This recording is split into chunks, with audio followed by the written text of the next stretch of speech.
मेरा एक लाइन है सब लोग मोबने चलो। So first of all, very good morning to all of you. So today we are going to start our minor law, which is a part of our UP judiciary syllabus as well as syllabus of upcoming Rajasthan judicial services. आज हम लोग आरंभ करने वाले हैं अपने minor law का एक सिलेबस, जैसा कि आप लोग पीछे देख पा रहे होंगे, जो कि है डोमेस्टिक वायलेंस एक्ट 2005। अब घरेलू हिंसाओं से महिलाओं का संरक्षण अधिनियम वर्ष 2005। अब सबसे पहले कि हम इसके प्रावधानों पर बातचीत करें, इसके विषय पर जाएं, सबसे पहले हमें भारत में आज से नहीं जबकि ऐतिहासिक काल से, एंशिएंट पीरियड से हमें यह देखना होगा कि महिलाओं की स्थिति कैसी थी। जब इंडस वैली सिविलाइजेशन में एक्सकेवेशन का काम हुआ, जब हड़प्पा, मोहनजोदड़ो, लोथल, इन सब पर एक्सकेवेशन किया गया, तो वहां पर जो मूर्तियां मिली वो मदर गॉडेस की मिली। इसका मतलब आशय ये मिलता है कि आज से नहीं, प्राचीन काल से, बहुत पहले के समय से हमारे समाज में, हमारी संस्कृति में महिलाओं का जो स्थान था वो किसके बराबर था? देवी के बराबर। ये कहा भी जाता है यत्र नार्यस्तु पूज्यन्ते रमन्ते तत्र देवता। और नवरात्र से लेकर सामान्य दिनों तक हम देवी की उपासना करते हैं, पूजा करते हैं। और जैसा मैंने अभी आपको बताया कि एंशिएंट पीरियड से ही महिलाओं की स्थिति काफी बेहतर थी। जब हम इतिहास में आगे बढ़ते हैं लेटर वैदिक में, तो लेटर वैदिक पीरियड में हमको देखने को मिलता है कि महिलाओं की स्थिति में क्या शुरू हो जाता है? Decline starts. पर इस हद तक डिक्लाइन हो जाता है, धीरे धीरे धीरे धीरे पैट्रियार्कल सोसाइटी क्या इतनी ज्यादा प्रभावी हो जाती है कि हम अपने घर की महिलाओं, बेटियों के साथ, हम उनके साथ मारपीट करने लगते हैं, उनके साथ हिंसा करने लगते हैं। और नौबत यहां तक आ जाती है, स्थिति यहां तक उत्पन्न हो जाती है कि वो करते करते हमको अलग से सुप्रीम कोर्ट को यह कहना पड़ता है कि महिलाओं के हितों से संरक्षण के लिए उसमें कानून बनाया जाए। क्योंकि यहां पर जब हम किसी भी महिला के साथ अत्याचार करते हैं, उसका उत्पीड़न करते हैं, उसे मारते हैं, उसे पीटते हैं, तो वो सिर्फ एक महिला नहीं है, वो एक बहन है, एक बेटी है, किसी की मां है, किसी की पत्नी है। और किसी ने क्या खूब कहा है कि किसी के जख्म पर चाहत से पट्टी कौन बांधेगा, किसी के जख्म पर चाहत से पट्टी कौन बांधेगा, अगर बहनें नहीं होंगी तो राखी कौन बांधेगा। और इन सारे रिश्तों को तार तार करते हुए हमारा समाज इतना ओछा हो गया, इतना संकीर्ण हो गया कि जिसने हमें जन्म दिया, जो हमारी बहन है, जो हमें राखी बांधती है, जो हमारी अन्नपूर्णा माता है, जो हमें खाना खिलाती, हमें पालती पोसती बड़ा करती है, उसके खिलाफ हमने इतनी जबरदस्त हिंसा कर दी कि सरकार को उस विषय के लिए कानून बनाना पड़ा। कानून पर हम लोग आएंगे, ये सारी बात करेंगे कि इसमें 37 सेक्शंस हैं, 37 धाराएं हैं, 5 अध्याय हैं, 5 चैप्टर्स हैं। उससे पहले हमें यह समझना होगा कि भारत जैसे देश में, जहां महिलाओं की स्थिति, मैंने आपको बताया, पहले से इतनी बेहतर है, और यहां तक कि अगर आप डॉक्यूमेंटेड में भी जाएंगे, माइथोलॉजिकली भी बात करेंगे, तो एक किताब है जय संहिता, जो कि वेद व्यास ने लिखी है, जो आगे चल के महाभारत होती है। उसमें आप देखेंगे कि एक राजा शांतनु थे, जो कि जम्बूद्वीपीय भारत खंडे के राजा थे, और वो जब शादी करना चाहते हैं तो जो महिला से, जिससे उनको स्नेह होता है, प्यार होता है, वो कहती है कि मैं शादी तो करूंगी पर मेरी एक शर्त होगी। और जो व्यक्ति शर्त रखने की अथॉरिटी में है, इसका मतलब उसका जो स्टेटस है वो हमसे ऊपर है। हमने देखा पहले के समय में भी, हमें देखने को मिला स्वयंवर की प्रक्रिया अपनाई जा रही है। तो जैसे जैसे हम एज ऑफ मॉडर्निटी की तरफ आ रहे हैं, 1900 के बाद 1980, 90, 2000, आपको ये आंकड़े चौंकाने वाले लगेंगे कि national family health survey NFHS के आंकड़ों के बाद हिंदुस्तान में हर रोज 40% महिलाएं हैं जिनके साथ घरों में डोमेस्टिक वायलेंस की घटना घटित होती है।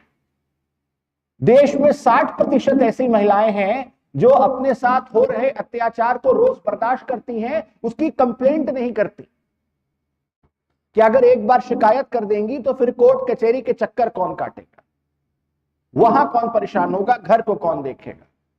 उसके आखिर कारण क्या है? What are the reasons? उसका जो सबसे बड़ा रीजन, जितना मैंने अध्ययन किया और जो मेरा बुद्धि विवेक कहता है, उसका सबसे बड़ा कारण है इंडिया का ह्यूज जेंडर गैप। हमारे यहां जो जेंडर गैप है महिला और पुरुषों में, वो बहुत ज्यादा है। उसके पीछे कई अनेक हम देखते हैं ट्रेडिशनल और ऑर्थोडॉक्स थिंकिंग है।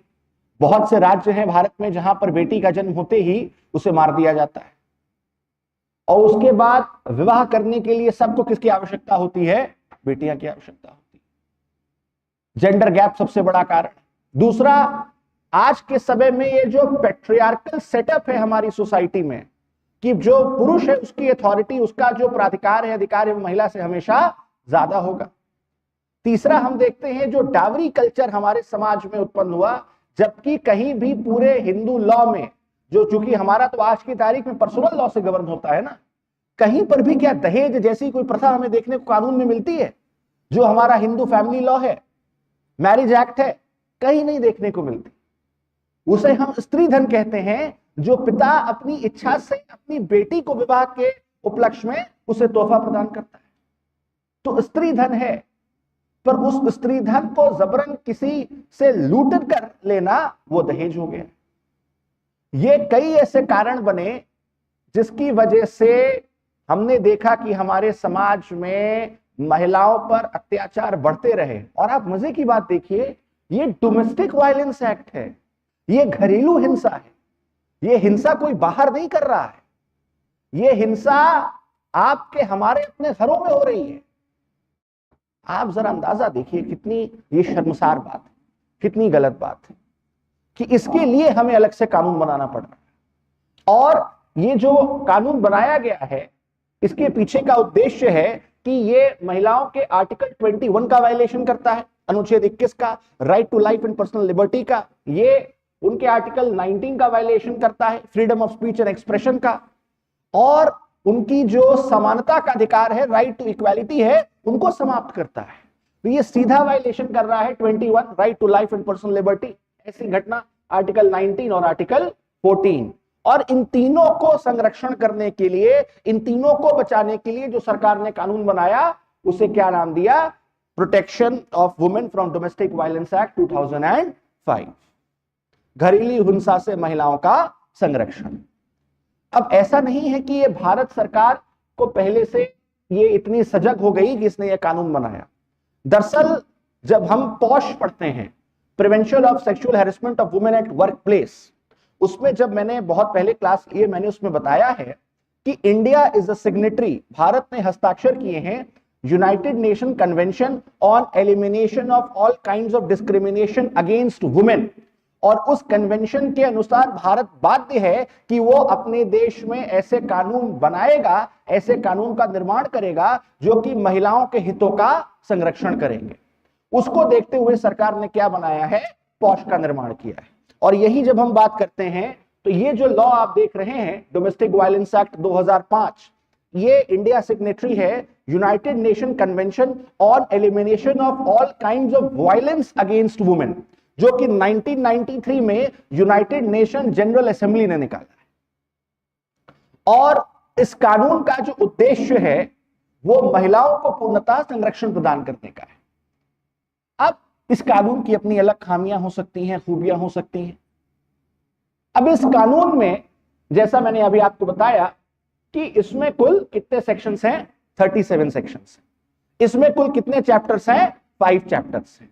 तो क्या अब हमको वो सारे के सारे चैप्टर्स पढ़ने की जरूरत है? क्या हमें वो सारे के सारे सेक्शंस देखने की जरूरत है? इसका उत्तर है नहीं। हम जैसे ही इसमें आगे बढ़ते हैं, यहां पर सबसे पहले हमें ये देखना चाहिए कि आखिरकार ये जो डोमेस्टिक वायलेंस है, इसका मतलब क्या है? What do we mean by domestic violence. अब देखिए, जो हमारे प्रारंभिक परीक्षा के अनुसार, और चूंकि अभी 16 जून को राजस्थान जुडिशियल सर्विसेज की परीक्षा प्रस्तावित है, इस बात की संभावनाएं जताई जा रही हैं कि अगस्त या सितंबर में यूपी जुडिशरी का एग्जाम हो सकता है। तो एक अच्छे छात्र के नाते हमारा यह कर्तव्य है कि हम अभी से एग्जामिनेशन के पॉइंट ऑफ व्यू से इस बात को समझने लगे। अब आप देखिए, जो सबसे पहला सवाल हमसे बन सकता है प्रारंभिक परीक्षा के अनुसार, ये जो protection of women from domestic violence act है, ये कब पारित हुआ है? तो 2005 में पारित हुआ है। उस साल का कौन सा एक्ट है? ये एक्ट नंबर 43 है। इसका जो date of passing of the public, संसद से कब पारित हुआ है, तो वो क्या है? 13 सितंबर 2005 है। यहां पर जो लिखा है एक्ट नंबर 43, इसका मतलब है कि 2005 में जितने कानून पारित किए गए होंगे, उसमें जो इसकी संख्या थी वो क्या थी? 43वें नंबर पे थी, 43rd नंबर की थी। अब देखिए, इसमें जो सबसे इंपॉर्टेंट सेक्शंस हो जाते हैं जो हमको पढ़ना है, वो सबसे पहले आप देखेंगे सेक्शन 2A की बात कही गई है। सेक्शन, अभी मैं सब लिखवाऊंगा, अभी आप केवल सुन लीजिए, समझ लीजिए, बिल्कुल परेशान मत होइए। आप लोग जानते हैं हर क्लास में हम आपको प्रचुर मात्रा में नोट्स देते हैं, ठीक है ना? तो उसके लिए आपको परेशान होने की जरूरत नहीं है। आपका काम जज बनना है, आदेश देना है, लिखना नहीं है। लिखने का काम दूसरे का है, वो लिखेगा जब आप आदेश देंगे। तो अभी आप सुन लीजिए, जब मैं कहूंगा तब आराम से लिखेगा, बिना कोई चिंता लिए। अब देखिए, यहां पर अग्रीव्ड पर्सन की बात कही गई है, यानी कि वो कौन होगा? जो कि व्यथित व्यक्ति है, तो वो हमेशा कौन होगी? एक महिला होगी। Always aggrieved person shall be a women, जिसके साथ और कब किस में रह रही है? वो इन अ डोमेस्टिक रिलेशनशिप में रह रही है। अब इस लॉ में एक ये जेंडर बायसनेस है इस कानून में। जेंडर बायसनेस ये है कि यहां पर अग्रीव्ड पर्सन हमेशा कौन हो सकता है? वुमेन होगी, हमेशा वुमेन होती। और उसी के साथ हमको जो आगे देखना है कि ये डोमेस्टिक वायलेंस की जो परिभाषा है, ये स्पष्ट रूप से किसमें दी गई है? तो जो डोमेस्टिक वायलेंस की परिभाषा हमें देखने को मिलती है, वो हमें मिलेगी सेक्शन 3 में, धारा 3 में, जिसमें स्पष्ट रूप से बताया गया है that if any person harms और injures, endangers the health, safety, life और wellbeing and includes physical abuse, sexual abuse, verbal abuse, emotional and economic abuse, ये सब के सब किस में आ जाएंगे? डोमेस्टिक वायलेंस में आ जाएंगे। यानी अगर आप किसी को मानसिक प्रताड़ना भी दे रहे हैं, तो वो भी किस में आ जाएगा? डोमेस्टिक वायलेंस में आ जाएगा। आगे इसमें देखने की बात है, जरा इसमें सेक्शन 3 अंडरलाइन कर लीजिएगा, और अग्रीव्ड पर्सन जो है, व्यथित व्यक्ति जो है, उसको अंडरलाइन कर लीजिएगा। इसमें डिफाइन किया गया है। ये वो सेक्शंस हैं जो हमको अपने एग्जामिनेशन के पॉइंट ऑफ व्यू से पढ़ने हैं। अभी तक पढ़ के हमें इतना समझ में आ गया होगा कि सबसे पहले तो ये कौन सा एक्ट है? ये एक्ट नंबर 43 है। कौन से साल का? 2005 का, वर्ष 2005 का। इसमें जो पीड़ित पक्ष है, जो अग्रीव्ड पर्सन है, वो हमेशा कौन होगा? एक वुमेन होगी। कैसी वुमेन होगी? जो उस व्यक्ति के साथ रिलेशनशिप में रह रही होगी, डोमेस्टिक रिलेशनशिप में रह रही होगी।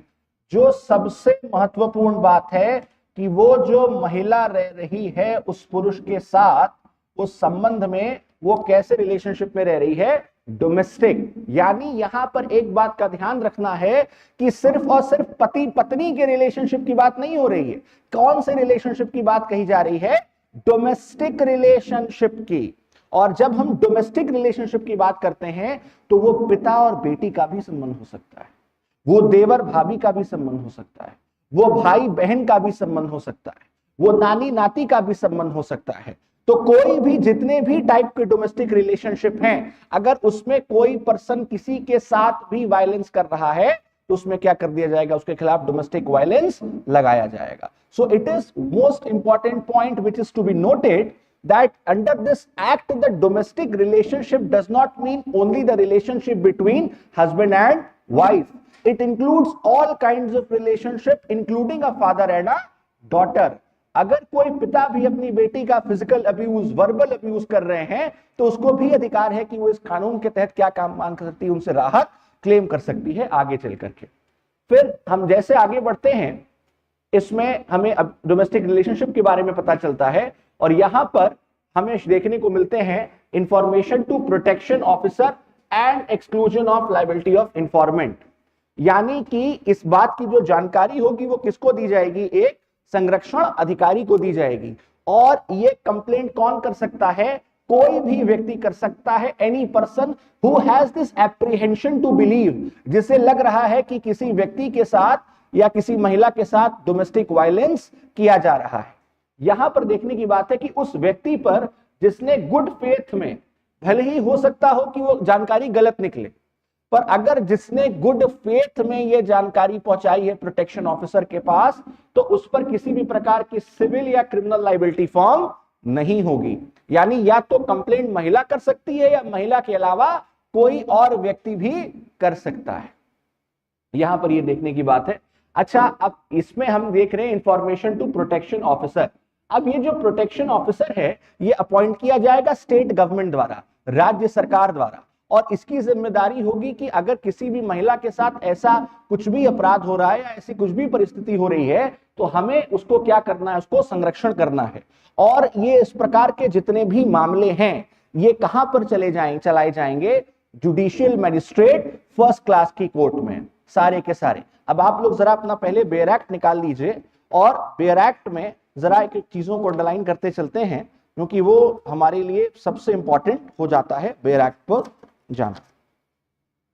अब आप देखिए जरा, सबसे पहले जो मैं बोलूं आप उसको अंडरलाइन करते जाएगा, प्रीलिम्स के पॉइंट ऑफ व्यू से बेहद महत्वपूर्ण। सेक्शन 2 में हम जाते हैं, सेक्शन 2 में गए, सेक्शन 2A में अग्रीव्ड पर्सन, यानी कि व्यथित व्यक्ति। तो जैसा मैंने आपको बताया वो व्यथित व्यक्ति कौन होगी, हमेशा एक महिला होगी। जैसे ही महिला आता है हमारे दिमाग में पहला इंप्रेशन गया कि ये जो कानून है ये कैसा है, ये पूर्णतः जेंडर बायस्ड है, पूर्णतः जेंडर बायस्ड है। और इसके साथ ही वो और उसके साथ अपराध कर रहा है जो उसके साथ डोमेस्टिक रिलेशनशिप में है, यानी जो घरेलू नातेदारी व्यक्ति उसके साथ रह रहा है वो उसके साथ वायलेंस कर रहा है, उसके साथ हिंसा कर रहा है। और जैसे ही हम आगे बढ़ते हैं सेक्शन 2F में, धारा 2F में, उसमें बताया गया है कि डोमेस्टिक रिलेशनशिप माना जाएगा एक ऐसा संबंध, घरेलू नातेदारी ऐसे दो व्यक्तियों के बीच है इन विच टू पर्सन्स, जिसमें दो व्यक्ति आर लिविंग टुगेदर, एक साथ रह रहे हैं, इन अ शेयर्ड हाउस होल्ड। एक ये सारे को अंडरलाइन करते जाइए आप, ये कीवर्ड्स हैं इसके। In a shared household, related by कौन सी कन्विटी, एक दूसरे के साथ रह रहे हैं, मैरिज शादी के माध्यम से रह रहे हैं, और through a relationship in nature of marriage. जरा इस बात को अंडरलाइन करिए, और through a relationship in the nature of marriage, यानी इसमें लिव इन रिलेशनशिप को भी क्या कर दिया गया है, शामिल कर दिया गया है। यानी ये डोमेस्टिक वायलेंस एक्ट में हमको ना सिर्फ देखने को ये मिलता है कि ये केवल और केवल डोमेस्टिक रिलेशनशिप या सिर्फ मैरिज नहीं, अगर कोई कपल लिव इन रिलेशनशिप में भी रह रहा है और उसमें महिला के साथ किसी भी प्रकार की हिंसा हो रही है तो वो भी इसमें कवर होगी, उसको भी बराबर के अधिकार मिलेंगे जितने एक मैरिड वुमेन को मिल रहे हैं या किसी अन्य महिला को मिल रहे हैं। आगे हम देखेंगे और अडॉप्शन या और family members living together as a joint family. ये अब इसमें जब सेक्शन 2I पर आते हैं तो सेक्शन 2I पर हमें देखने को मिलता है क्या, 2I पर मैजिस्ट्रेट। और यहां पर जो मैजिस्ट्रेट इस बात का ट्रायल चलाएगा वो मैजिस्ट्रेट कैसा होगा, judicial magistrate of first class होगा। जुडिशियल मैजिस्ट्रेट फर्स्ट क्लास इस बात के लिए जिम्मेदार होगा कि वो उसके इस महिला को न्याय दिलाने का काम करेगा।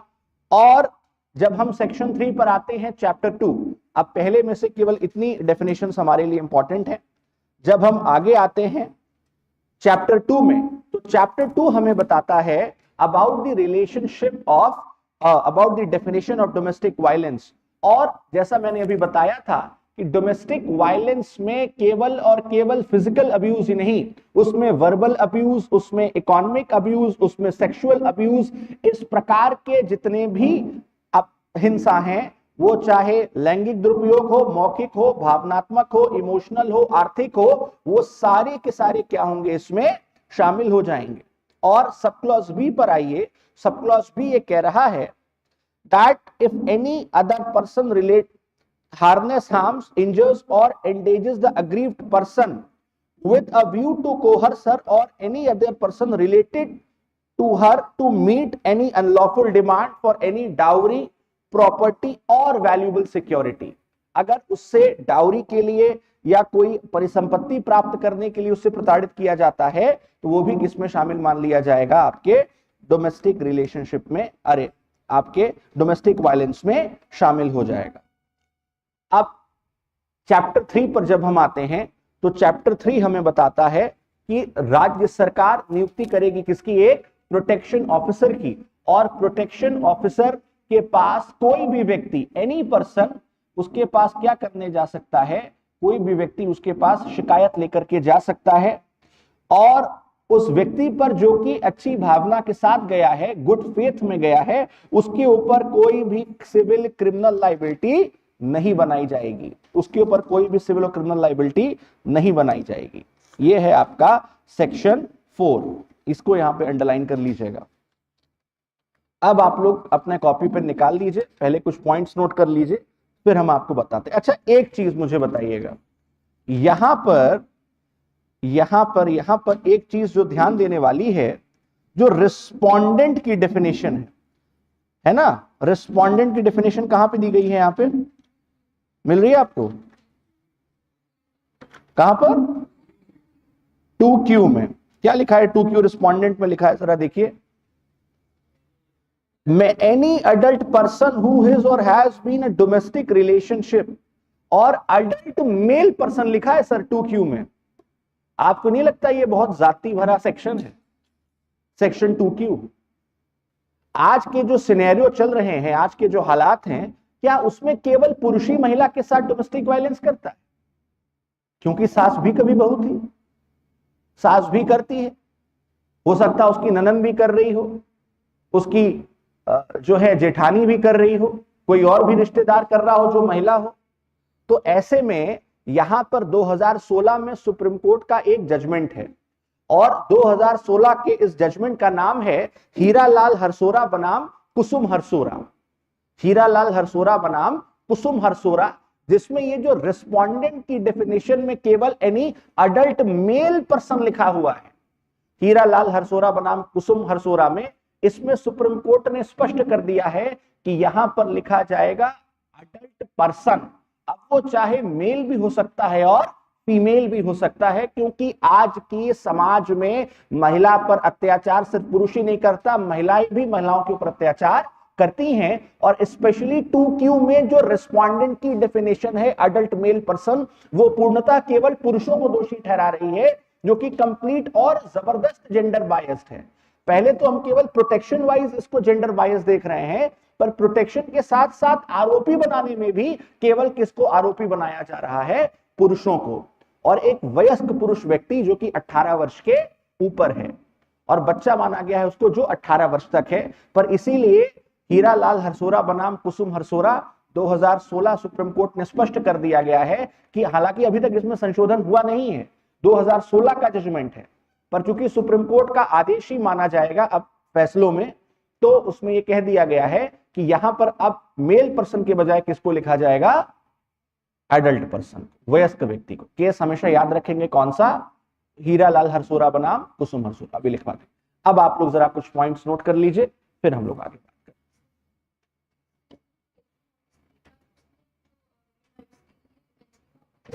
नहीं, ये राज्य सरकार अपॉइंट करेगी, स्टेट गवर्नमेंट अपॉइंट करेगी। इसका जिक्र आपको सेक्शन 17 से लेकर के सेक्शन 22 पे मिलेगा, जहां पर इनके केवल सीधे उसकी बात की गई है, इनके संरक्षण की। ठीक है ना? जरा मैं एक बार ऑनलाइन कमेंट्स भी देख लेता हूं। जितने हमारे ऑनलाइन बच्चे हैं, आप लोग भी जरा इस केस को जरूर मेंशन कर लीजिएगा, और जितने बच्चे हमारे साथ ऑनलाइन जुड़े हुए हैं।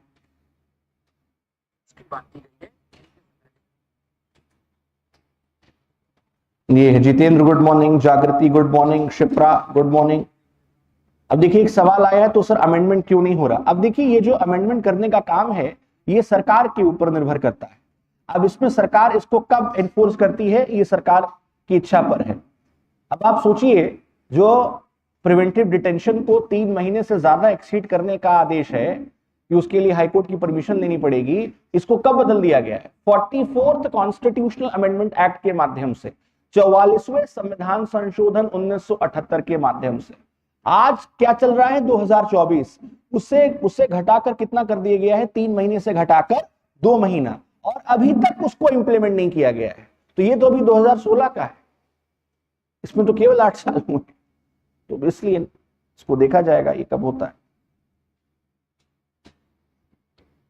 ठीक है ना?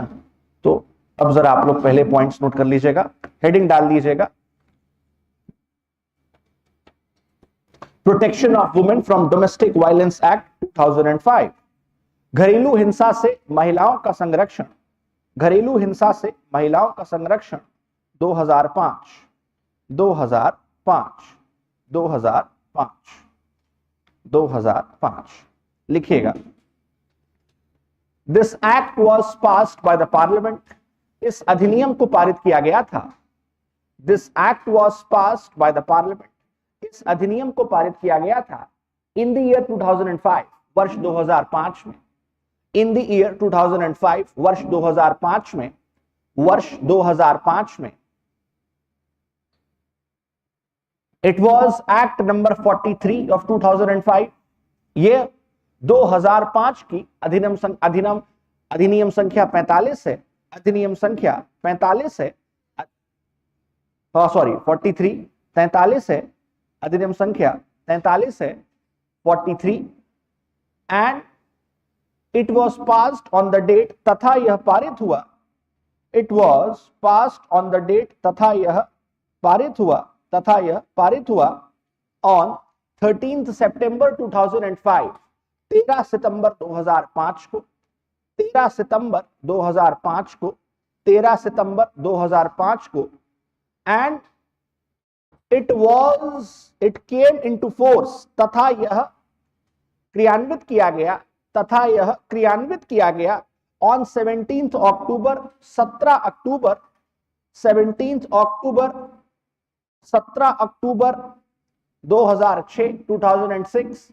द नोटिफिकेशन वॉज इशूड, इसकी अधिसूचना जारी की गई, इसकी अधिसूचना जारी की गई, एंड फाइनली, और अंततः, एंड फाइनली, अंततः ऑन 26 अक्टूबर 2006, 26 अक्टूबर 2006 को वो उस दिन नोटिफिकेशन जारी हुआ, 17 अक्टूबर लिखवाया है। ऑन 26 अक्टूबर 2006, 26 अक्टूबर 2006 को इट केम इनटू फोर्स, यह अस्तित्व में आया, इट केम इनटू फोर्स, यह अस्तित्व में आया, इट केम इनटू फोर्स, यह अस्तित्व में आया। अब यहां पर आप देखेंगे 3 चीजें, 3 डेट्स हमें देखने को मिलती हैं जो कि प्रीलिम्स में पूछी जा सकती हैं, कि सबसे पहले पार्लियामेंट ने इसको कब पारित किया? 13 सितंबर 2005 को। ठीक है, कौन सा एक्ट नंबर है ये? 43 है। नोटिफिकेशन कब इसका जारी किया जाता है? 17 अक्टूबर 2006 को, और ये एनफोर्स कब होता है? 26 अक्टूबर 2006 को, 26 अक्टूबर 2006। ठीक है, अब ऐसे ही पॉइंटर्स नोट्स आपके प्रीलिम्स में सीधा पूछे जाते हैं, और मेंस में जो सवाल आते हैं वो 1 लाइनर इस कानून से आ सकते हैं, या इन राइट्स, और इससे ज्यादा सवाल नहीं पूछे जाते। आरजीएस में अगर आप देखेंगे मेंस के जो क्वेश्चंस हैं, आप देखिए तो वो 1 लाइनर क्वेश्चंस में देख रहा था जो मेंस में पूछे जाते हैं। फंडामेंटल राइट्स किसमें डिफाइन किए गए हैं, which is the most important fundamental right according to you, तो वो आपको जो आंसर शीट मिलती उसी में 6-7 लाइनें बनी होती, उसी में आपको अपना आंसर जो है लिखकर कंप्लीट कर देना है। यदि आप केवल उसको, प्रीलिम्स आपका अच्छे से हो जाता है तो समझ लीजिए मेंस आपकी आंसर राइटिंग अच्छी है तो मेंस आपका मजबूत है, क्योंकि सबसे जो डिसाइडिंग फैक्टर होता है वो प्रीलिम्स है।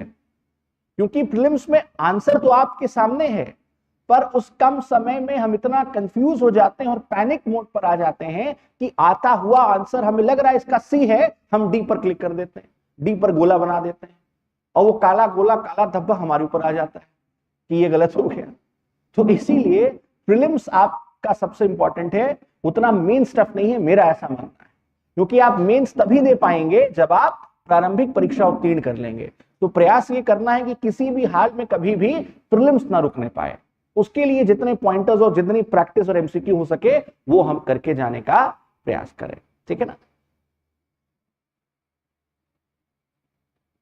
अब देखिए एक और सवाल आया है, नोटिफिकेशन इशू भी इंपॉर्टेंट होती है क्या?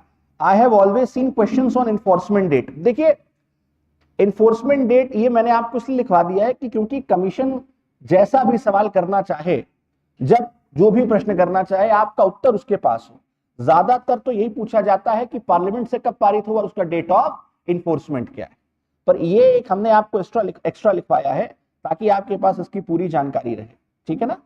चलिए आगे लिखिएगा नेक्स्ट पॉइंट पे, आगे लिखिएगा नेक्स्ट पॉइंट पे। This act was passed by the parliament, यह अधिनियम पारित किया गया था संसद द्वारा, यह अधिनियम पारित किया गया था संसद द्वारा, यह अधिनियम पारित किया गया था संसद द्वारा, क्योंकि India is a signatory, Bharat ने हस्ताक्षर किए हैं, India is a signatory, Bharat ने हस्ताक्षर किए हैं, India is a signatory, Bharat ने हस्ताक्षर किए हैं, India is a signatory, Bharat ने हस्ताक्षर किए हैं on the United nation convention, संयुक्त राष्ट्र की संधि पर, संयुक्त राष्ट्र की संधि पर, संयुक्त राष्ट्र की संधि पर, United nation convention on elimination of all kinds of discrimination against women, all kinds of discrimination against women, कि महिला के साथ किसी भी प्रकार का कोई भी भेदभाव नहीं किया जाएगा, महिलाओं के साथ किसी भी प्रकार का कोई भी भेदभाव नहीं किया जाएगा, महिलाओं के साथ कभी भी किसी भी प्रकार का कोई भेदभाव नहीं किया जाएगा। एंड ऑल्सो यूएन डिक्लेरेशन 1993, संयुक्त राष्ट्र की घोषणा वर्ष 1993 में, यूनाइटेड नेशन डिक्लेरेशन 1993, संयुक्त राष्ट्र की घोषणा, संयुक्त राष्ट्र की घोषणा, संयुक्त राष्ट्र की घोषणा वर्ष 1993 में, 1993, विच इज, जो कि है elimination of violence against women, elimination of violence against women, महिलाओं के विरुद्ध हिंसा को समाप्त करना, महिलाओं के विरुद्ध हिंसा को समाप्त करना, महिलाओं के विरुद्ध हिंसा को समाप्त करना, which was issued by UN general assembly, जिसे संयुक्त राष्ट्र की महासभा ने पारित किया था, जिसे संयुक्त राष्ट्र की महासभा ने पारित किया था, जिसे संयुक्त राष्ट्र की महासभा ने पारित किया था, United nation declaration on the elimination of violence against women. अब देखिए ये वो अंतरराष्ट्रीय कारण है जिसकी वजह से भारत की सरकार ने, भारत की संसद ने अलग से यह कानून बनाया है। अब अगर जो इंटरनेशनल कन्वेंशंस या इंटरनेशनल ऑब्लिगेशन है तो उसमें किसका जिक्र करेंगे? यूनाइटेड नेशन कन्वेंशन और elimination of violence against women का, जो कि कब आया? 1993 में। और इसके पहले भी भारत किसका सिग्नेटरी था जिसकी वजह से उसने पॉश का निर्माण किया था? वो क्या था? यूनाइटेड नेशन कन्वेंशन और elimination of all kinds of discrimination against women. तो ये दोनों अंतरराष्ट्रीय संधियां हैं संयुक्त राष्ट्र की जिस पर भारत ने हस्ताक्षर किए हैं, और ये भारत को बाध्यकारी बनाते हैं कि वो महिलाओं के संरक्षण में ऐसे कानूनों का निर्माण निश्चित रूप से करेगा। हो चुका है, मैं आंसर कर चुका हूं, देख रहा हूं मैं, ठीक है ना? आगे लिखिएगा नेक्स्ट पॉइंट पे। नेक्स्ट,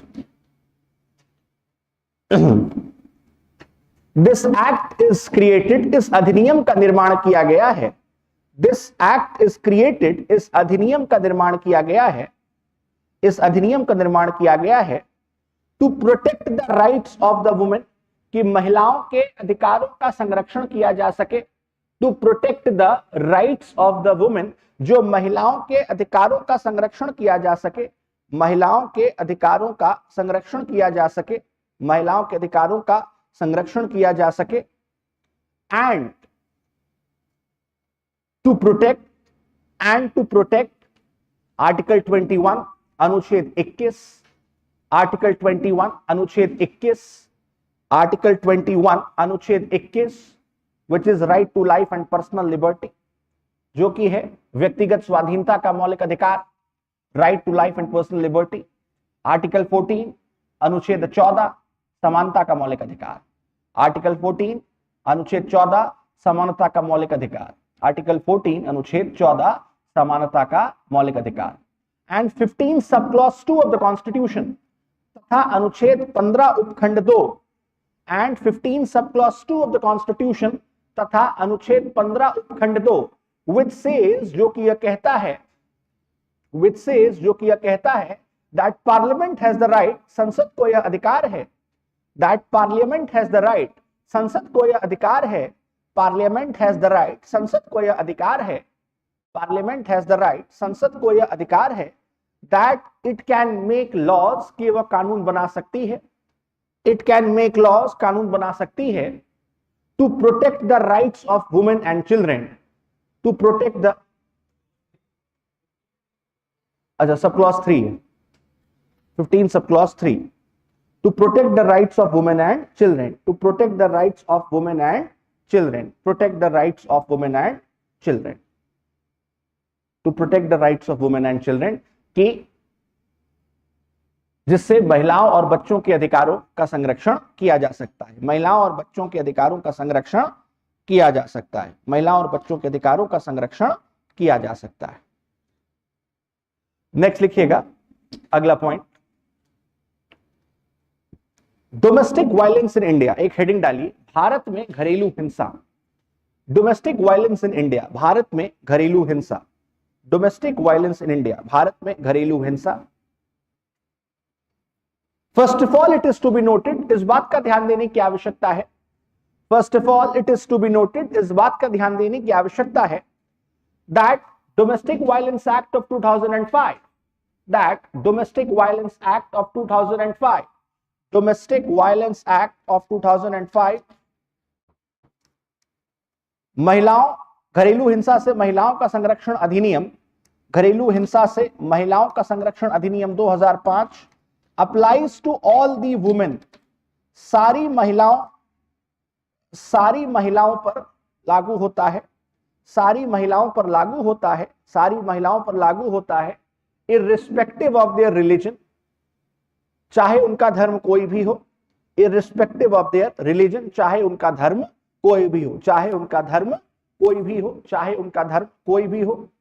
इन इंडिया, भारत में, इन इंडिया, भारत में 32% ऑफ मैरिड वुमेन, 32% महिलाओं ने, 32% महिलाओं ने have experienced physical, sexual and emotional violence, have experienced physical, sexual and emotional violence।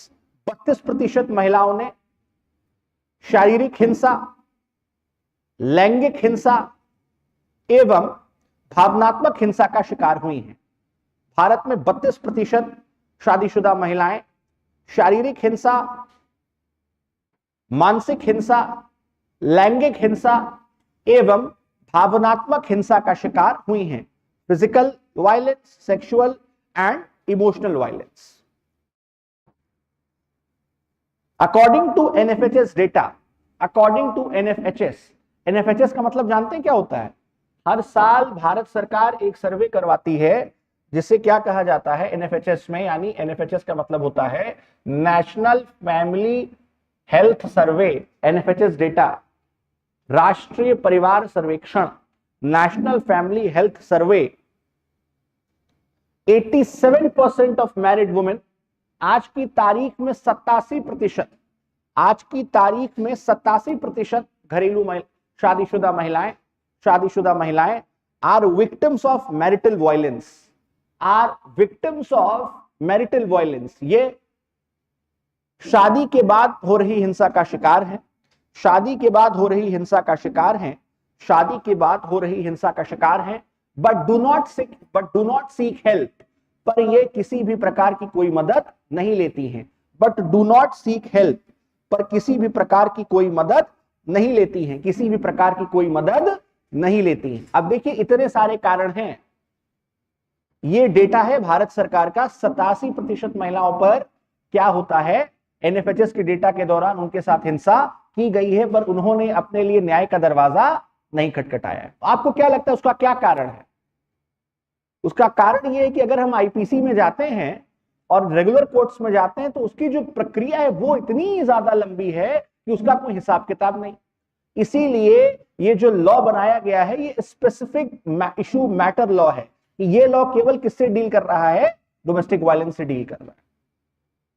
और इसमें अपेक्षा की जाती है कि ये जो एक्ट अभी जब आगे आप सेक्शन 12 में पढ़ेंगे, धारा 12 पढ़ेंगे, तो धारा 12 में जुडिशियल मजिस्ट्रेट का यह कर्तव्य है कि जो निश्चित समय अवधि है 3 दिन के भीतर वो पहली सुनवाई के बाद महिला को पहली रिलीफ देगा या वो व्यक्ति जो रिस्पोंडेंट जो इस पर अत्याचार कर रहा है उसे कोर्ट में समन जारी करके उसको बुलाएगा। तो ये एक सबसे बड़ा फीचर हमें इन माइनर लॉज में या इस डोमेस्टिक वायलेंस एक्ट में देखने को मिलता है कि ये एक कैसा लॉ है, ये एक टाइम बेस्ड लॉ है। टाइम बेस्ड, आपको एक समय सीमा के भीतर आपको अपना सारा काम करना है।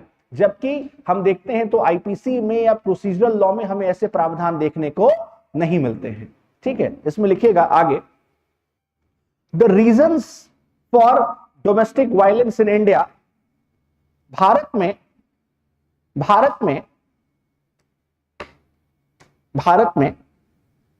घरेलू हिंसा के कई कारण हैं। भारत में घरेलू हिंसा के कई कारण हैं। भारत में घरेलू हिंसा के कई कारण हैं, सच एज जैसे कि डावरी कल्चर, दहेज प्रथा, डावरी कल्चर, दहेज प्रथा, डावरी कल्चर, दहेज प्रथा। हाउएवर, हालांकि to eradicate this practice of dowry, to eradicate this practice of dowry, to eradicate this practice of dowry, to eradicate this practice of dowry, कि यह दहेज की प्रथा को समाप्त किया जा सके, दहेज की प्रथा को समाप्त किया जा सके, दहेज की प्रथा को समाप्त किया जा सके, the parliament has already passed, संसद ने पहले से ही पारित कर दिया है।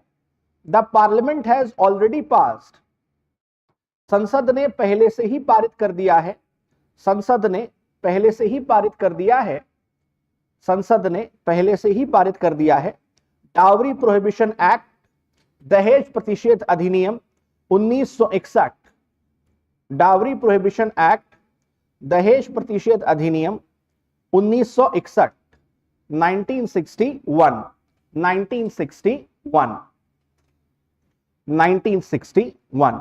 डिस्पाइट ऑफ दिस, इसके बावजूद वायलेंस अगेंस्ट वुमेन, महिलाओं के विरुद्ध हिंसा एंड डाउरी सिस्टम कंटिन्यूज। महिलाओं के विरुद्ध हिंसा और दहेज प्रथा अभी तक अस्तित्व में बनी हुई है, अगला पॉइंट लिखिएगा, lack of education and awareness,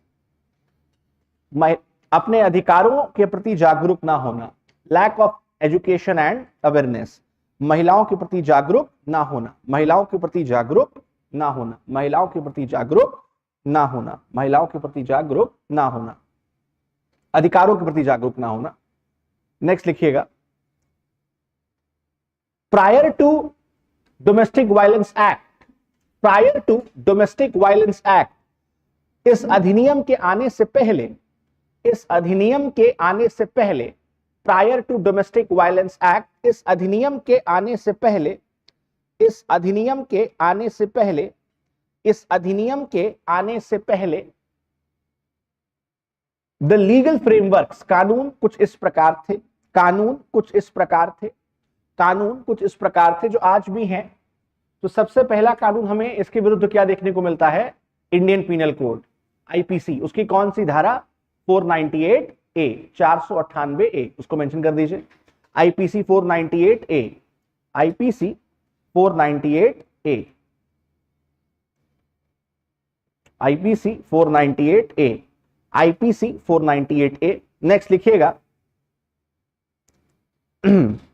dowry prohibition act 1961, दहेज प्रतिषेध अधिनियम 1961, दहेज प्रतिषेध अधिनियम 1961, दहेज प्रतिषेध अधिनियम 1961, दहेज प्रतिषेध अधिनियम 1961, दहेज प्रतिषेध अधिनियम 1961। नेक्स्ट, बस यहां पर इसको बंद कर दीजिए। पैराग्राफ चेंज लिखिएगा, under section 2A of the act, under section 2A of the act, धारा 2 के तहत, धारा 2 के तहत, धारा 2 के तहत aggrieved person has been defined, व्यथित व्यक्ति की परिभाषा दी गई है। Aggrieved person has been defined, व्यथित व्यक्ति की परिभाषा दी गई है। विच शैल बी, जो हमेशा होगा, विच शैल बी हमेशा होगा, विच शैल बी हमेशा होगा। अब कौन से सेक्शन में दिया गया है? आपके 2A में। तो वो जो व्यथित व्यक्ति है वो हमेशा कौन होगा? पहला पॉइंट करके लिखेंगे, हमेशा कौन होगा? एक वुमेन होगी, महिला होगी, पहला पॉइंट। दूसरा, किसके साथ होगी? दूसरा पॉइंट बना के लेंगे, वुमेन होगी जो कि किसके साथ रह रही होगी? किसके साथ होगी? डोमेस्टिक रिलेशनशिप में होगी, घरेलू नातेदारी में होगी, डोमेस्टिक रिलेशनशिप में होगी। किसके साथ होगी? विद द रिस्पोंडेंट, प्रत्यर्थी के साथ,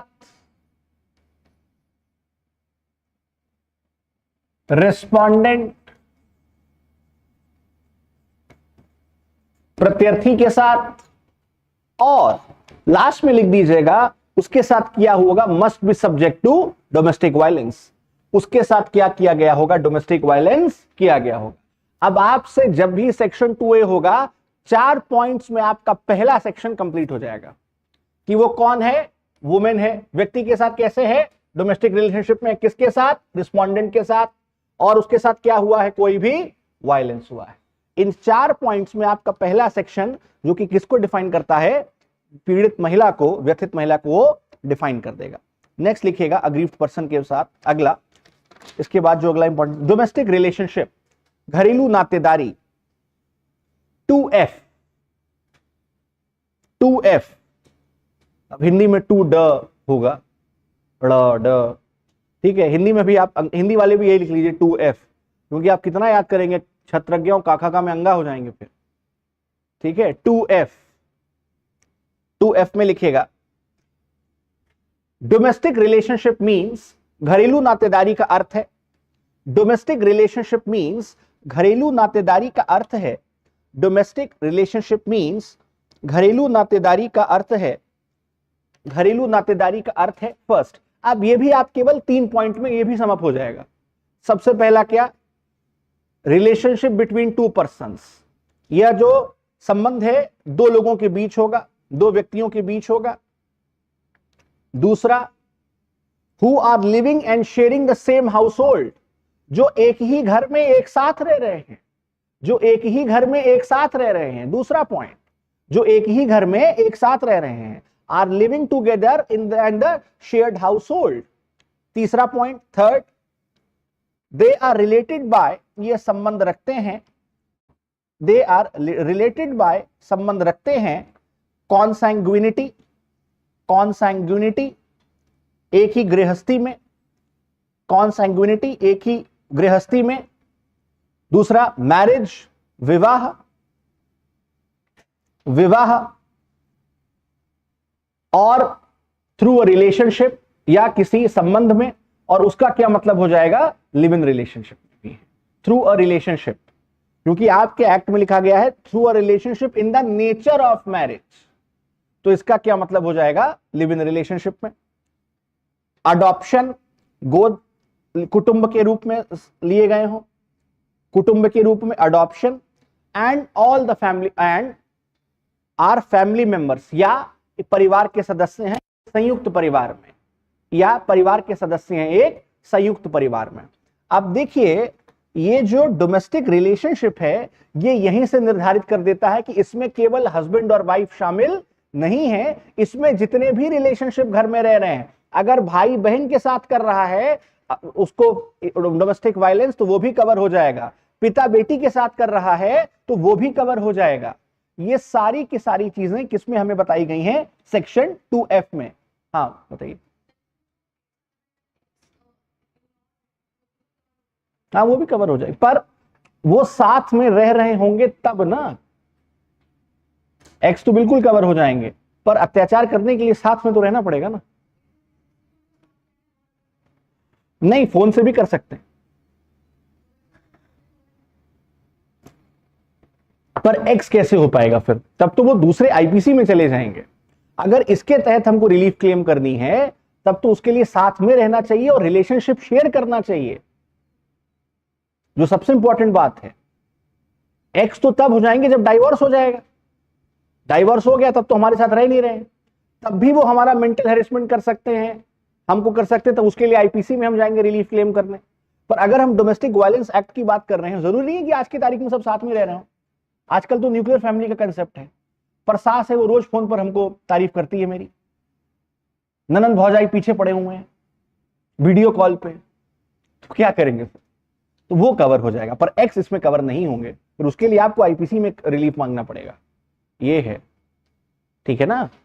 ये सारी चीजें हैं। बाकी कोई भी है, भाई बहन है, पिता बेटी है, पिता अत्याचार कर रहा है बेटी के साथ, फिजिकल वायलेंस कर रहा है, इकोनॉमिक कर रहा है, इमोशनल कर रहा है, भाई बहन कर रहे हैं, कुछ भी कर रहे हैं, उसके क्लेम कर सकते हैं आप। It is not restricted to only the relationship of husband and wife, it has a broad dimension, but हम उसको जो है क्लेम कर देते हैं कि नहीं हस्बैंड और वाइफ ही होगा, ठीक है ना? आगे लिखिएगा इसमें, ये तो 4 पॉइंट में आपका ये भी हो गया 2F में। अब जरा 2Q में आइएगा, रिस्पोंडेंट में। 2Q रिस्पोंडेंट में, प्रत्यार्थी, प्रत्यार्थी, प्रत्यार्थी लिखिएगा, प्रत्यार्थी respondent. According to this section, इस धारा के अनुसार, अकॉर्डिंग टू दिस सेक्शन, इस धारा के अनुसार, अकॉर्डिंग टू दिस सेक्शन, इस धारा के अनुसार प्रत्यार्थी वह व्यक्ति है, रिस्पोंडेंट मींस, रिस्पोंडेंट मींस प्रत्यार्थी वह व्यक्ति है, कोई वयस्क पुरुष, कोई वयस्क पुरुष, एनी अडल्ट मेल पर्सन, कोई वयस्क पुरुष, any adult male person who is in a domestic relationship, जो कि घरेलू नातेदारी में है, who is in a domestic relationship, जो कि घरेलू नातेदारी में है, विद द अग्रीव्ड पर्सन, पीड़ित व्यक्ति के साथ, विद द अग्रीव्ड पर्सन, पीड़ित व्यक्ति के साथ, पीड़ित व्यक्ति के साथ, but as per the changing scenario of the society, पर समाज के बदलते परिदृश्य को देखते हुए, but as per the changing scenario of the society, समाज के बदलते परिदृश्य को देखते हुए, समाज के बदलते परिदृश्य को देखते हुए, समाज के बदलते परिदृश्य को देखते हुए, ऑनरेबल सुप्रीम कोर्ट, माननीय सर्वोच्च न्यायालय ने, ऑनरेबल सुप्रीम कोर्ट, माननीय सर्वोच्च न्यायालय ने, ऑनरेबल सुप्रीम कोर्ट, माननीय सर्वोच्च न्यायालय ने, in the case of Hiralal Harsora, in the case of Hiralal Harsora, Hiralal Harsora, ये बड़ा इंपॉर्टेंट केस है इसका, हीरालाल हरसोरा बनाम Kusum Harsora versus Kusum Harsora, Hiralal Harsora versus Kusum Harsora, versus Kusum Harsora. The Supreme Court held that, न्यायालय ने स्पष्ट किया, the Supreme Court held that, न्यायालय ने स्पष्ट किया, ईयर लिख ली ना 2016, 2016, सुप्रीम कोर्ट ने स्पष्ट किया, सर्वोच्च न्यायालय, that in place of adult male person, वयस्क, वयस्क पुरुष व्यक्ति के स्थान पर, वयस्क पुरुष व्यक्ति के स्थान पर, वयस्क पुरुष व्यक्ति के स्थान पर, वयस्क पुरुष व्यक्ति के स्थान पर, any person should be changed, any person should be added, कोई भी व्यक्ति को जोड़ देना चाहिए, कोई भी व्यक्ति को जोड़ देना चाहिए, कोई भी व्यक्ति को जोड़ देना चाहिए, कोई भी व्यक्ति को जोड़ देना चाहिए, कोई भी व्यक्ति को जोड़ देना चाहिए, बिकॉज, क्योंकि, बिकॉज, क्योंकि एन एक्ट ऑफ वायलेंस, हिंसा की कोई भी घटना, एन एक्ट ऑफ वायलेंस, हिंसा की कोई भी घटना, एन एक्ट ऑफ वायलेंस, हिंसा की कोई भी घटना, हिंसा की कोई भी घटना can also be done by female members, can also be done by female members, महिलाओं द्वारा भी की जा सकती है, महिलाओं द्वारा भी की जा सकती है, महिलाओं द्वारा भी की जा सकती है। However, हालांकि despite of the judgement of the Supreme Court, despite of the judgement of the Supreme Court, सर्वोच्च न्यायालय का फैसला आ जाने के बावजूद, सर्वोच्च न्यायालय का फैसला आ जाने के बावजूद, सर्वोच्च न्यायालय का फैसला आ जाने के बावजूद this amendment has not been implemented, इस संशोधन को अभी तक क्रियान्वित नहीं किया गया है, इसे अभी तक क्रियान्वित नहीं किया गया है, इसे अभी तक क्रियान्वित नहीं किया गया है। हालांकि in the case of Sandhya Manoj Wankhede, in the case of Sandhya Manoj Wankhede, Sandhya Manoj Wankhede,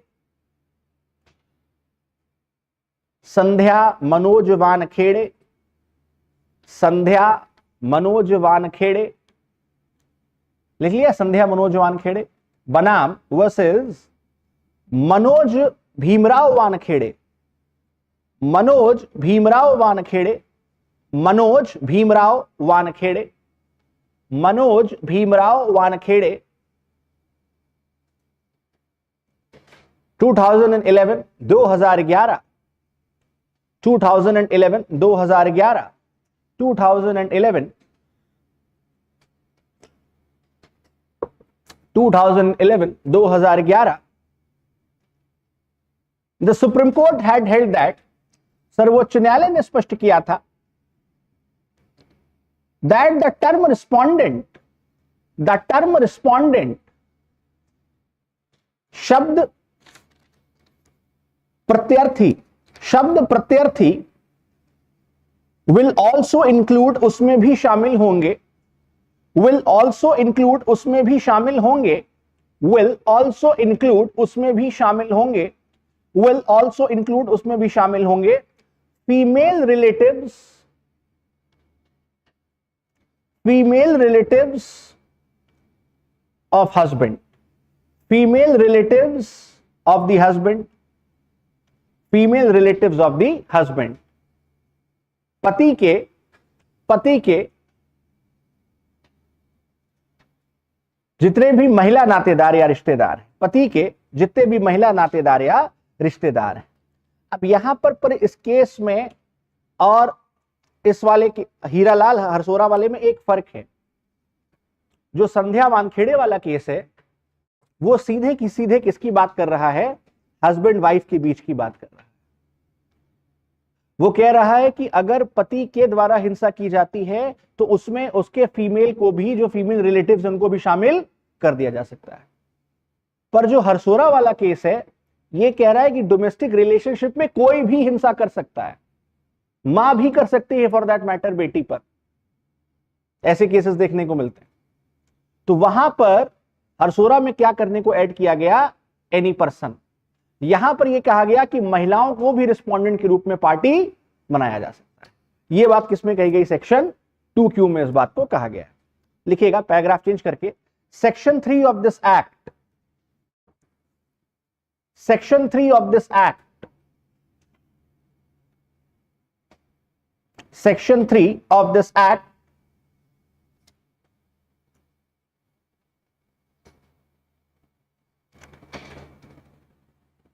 इस अधिनियम की धारा 3 डिफाइंस डोमेस्टिक वायलेंस, यह घरेलू हिंसा को स्थापित करती है, घरेलू हिंसा को स्थापित करती है, विच इंक्लूड्स, जिसमें शामिल है, विच इंक्लूड्स, जिसमें शामिल है, विच इंक्लूड्स, जिसमें शामिल है फिजिकल अब्यूज, शारीरिक हिंसा, फिजिकल अब्यूज शारीरिक हिंसा, सेक्सुअल अब्यूज लैंगिक हिंसा, सेक्सुअल अब्यूज लैंगिक हिंसा, सेक्सुअल अब्यूज लैंगिक हिंसा, नेक्स्ट इसके बाद लिखेंगे वर्बल अब्यूज। वर्बल अब्यूज भाषाई हिंसा, मौखिक रूप से प्रताड़ित करना, मौखिक रूप से प्रताड़ित करना। इमोशनल अब्यूज भावनात्मक रूप से प्रताड़ित करना। एंड इकोनॉमिक अब्यूज, अब आप इसको कैसे बनाएं, जैसे क्या लिख देंगे यहां पे, अगर जगह नहीं है वरना मैं लिख दूं सेक्शन 3 में क्या है, डोमेस्टिक वायलेंस, तो क्या है, किसका बात किया जा रहा है, क्या हो रहा है, अब्यूज हो रहा है, ठीक है ना।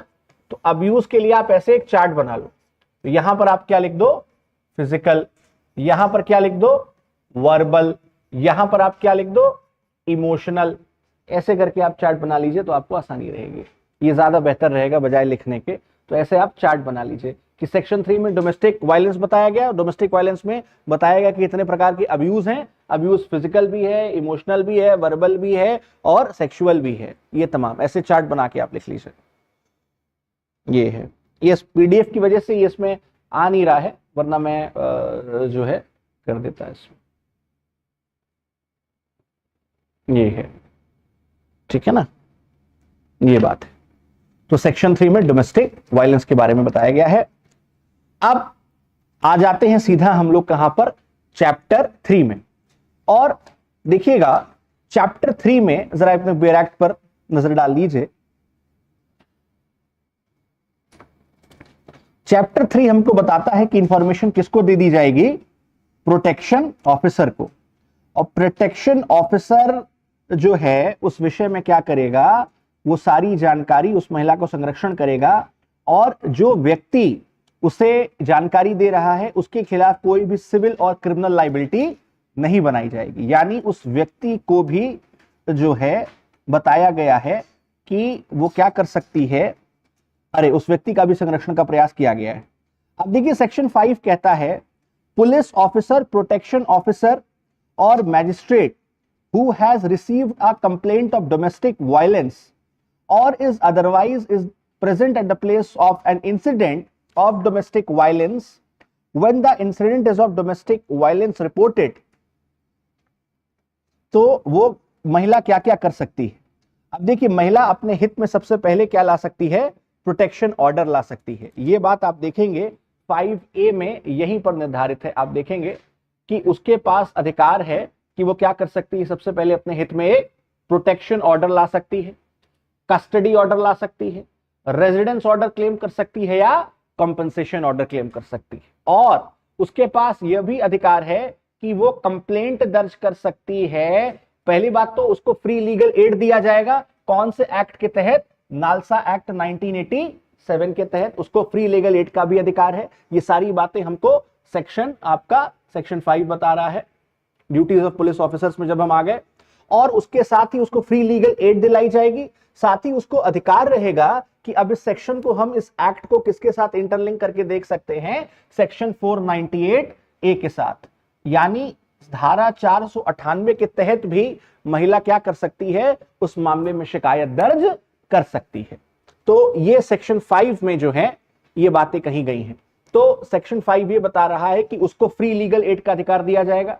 फ्री लीगल एड के अधिकार के साथ साथ वो महिला 498A के तहत भी क्या कर सकती है, कंप्लेंट दर्ज कर सकती है, जो कि आईपीसी में दर्ज है।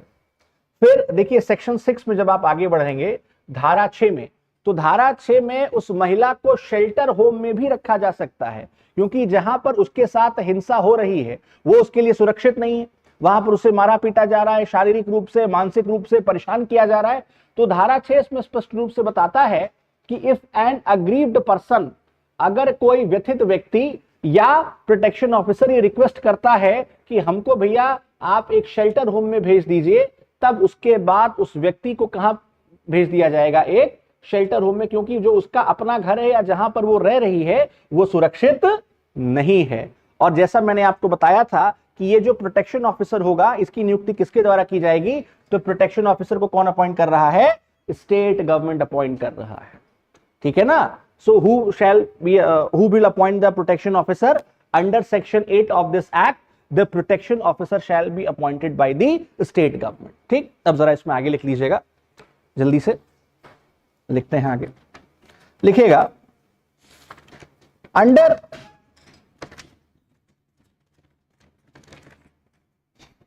अंडर सेक्शन 4 धारा 4 के तहत, अंडर सेक्शन 4 धारा 4 के तहत एनी पर्सन, कोई भी व्यक्ति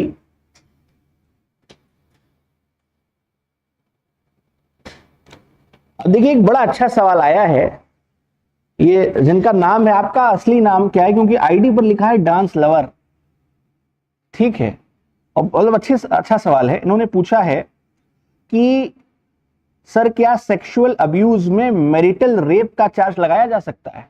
अब देखिए this is a very controversial and important question both, because at present scenario marital rape has not been defined as an offense under Indian Penal Code. Neither it is defined as an offense in the upcoming law BNS, which is भारतीय न्याय संहिता। तो इसीलिए marital rape जब आज की तारीख में हिंदुस्तान में ऑफेंस ही नहीं है तो वो इसमें शामिल नहीं हो पाएगा।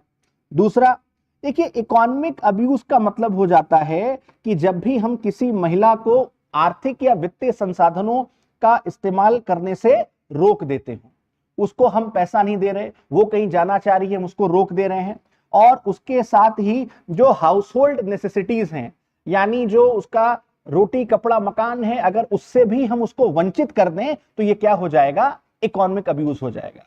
उसको इतना भी पैसा ना दें कि अपनी मन मर्जी का जो वो खाना खाना चाहे, बनाना चाहे, कर सके, वह वो कर सके, या उसको जो भी पैसा मिलता है उस पर हम क्या कर दें? कंप्लीटली रोक लगा दें, उससे कुछ भी ना दें, तो ये किस प्रकार का अब्यूज हो जाएगा? इकोनॉमिक अब्यूज हो जाएगा। ठीक है ना? आप हेमलता नाम है, आप हेमलता बहुत अच्छा सवाल पूछनी है। पर देखिए जो ये वाला मामला है मैरिटल रेप का, ये बड़ा कंट्रोवर्शियल और बड़ा सेंसिटिव है। ये कभी प्रूव नहीं हो पाएगा कि मैरिटल रेप हुआ है या नहीं हुआ है। इसकी प्रूविंग डिस्प्रूविंग बड़ी मुश्किल है, क्योंकि ये हमेशा दो लोगों के बीच के संबंध की बात है, और इट विल बी वेरी। और देखिए आज की तारीख में भी आप देखेंगे तो 498A ये कानून जरूर बन गए, ये सब कुछ हो गया, पर 70% मामलों में देखा गया कि इन कानूनों का और अधिकारियों का क्या हो रहा है?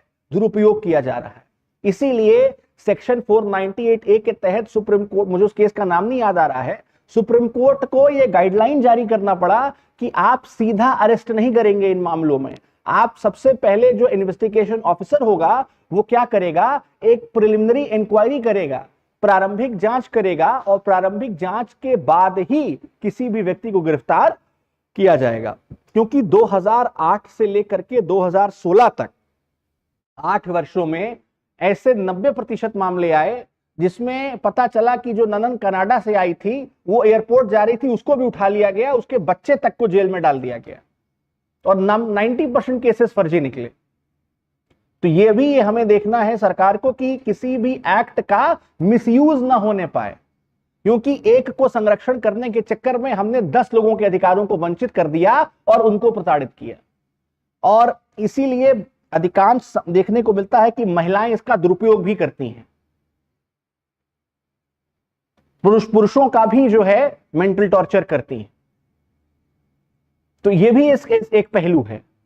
हमें जुडिशरी जब होती है तो वो दोनों पक्षों को लेकर चलती है, इसीलिए इसमें सीधा अरेस्ट का प्रावधान नहीं दिया गया बाद में। और 2016 के बाद से सुप्रीम कोर्ट के आदेश पर इसमें क्या किए जाने लगा? प्रिलिमिनरी इंक्वायरी कंडक्ट कराई जाने लगी, प्रारंभिक जांच भी होने लगी इसमें। ठीक है ना? ये बात है।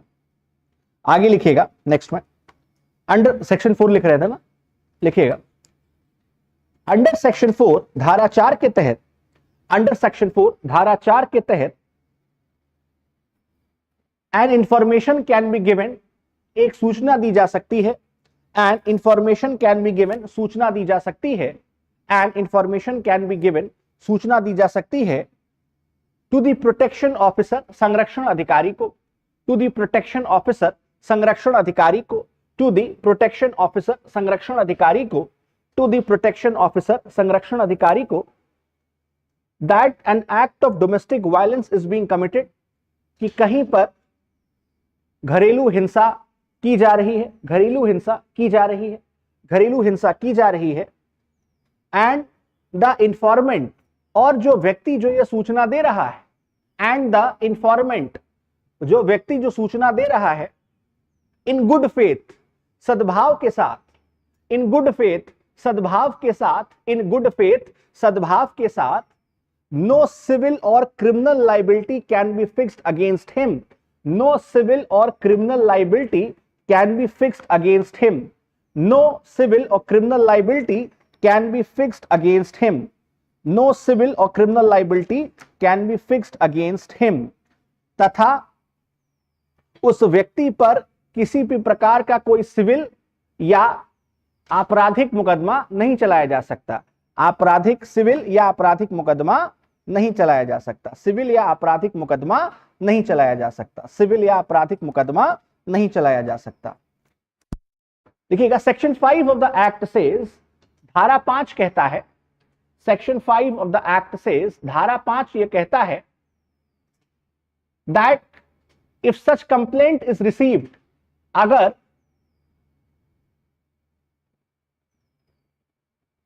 अगर उसे ऐसी कोई शिकायत प्राप्त हुई है, अगर ऐसी कोई शिकायत प्राप्त हुई है, then it is the duty of police officer, तब पुलिस अधिकारी का यह कर्तव्य है, तब पुलिस अधिकारी का यह कर्तव्य है, and also of the magistrate, तथा मजिस्ट्रेट का भी यह कर्तव्य है, मजिस्ट्रेट का भी यह कर्तव्य है,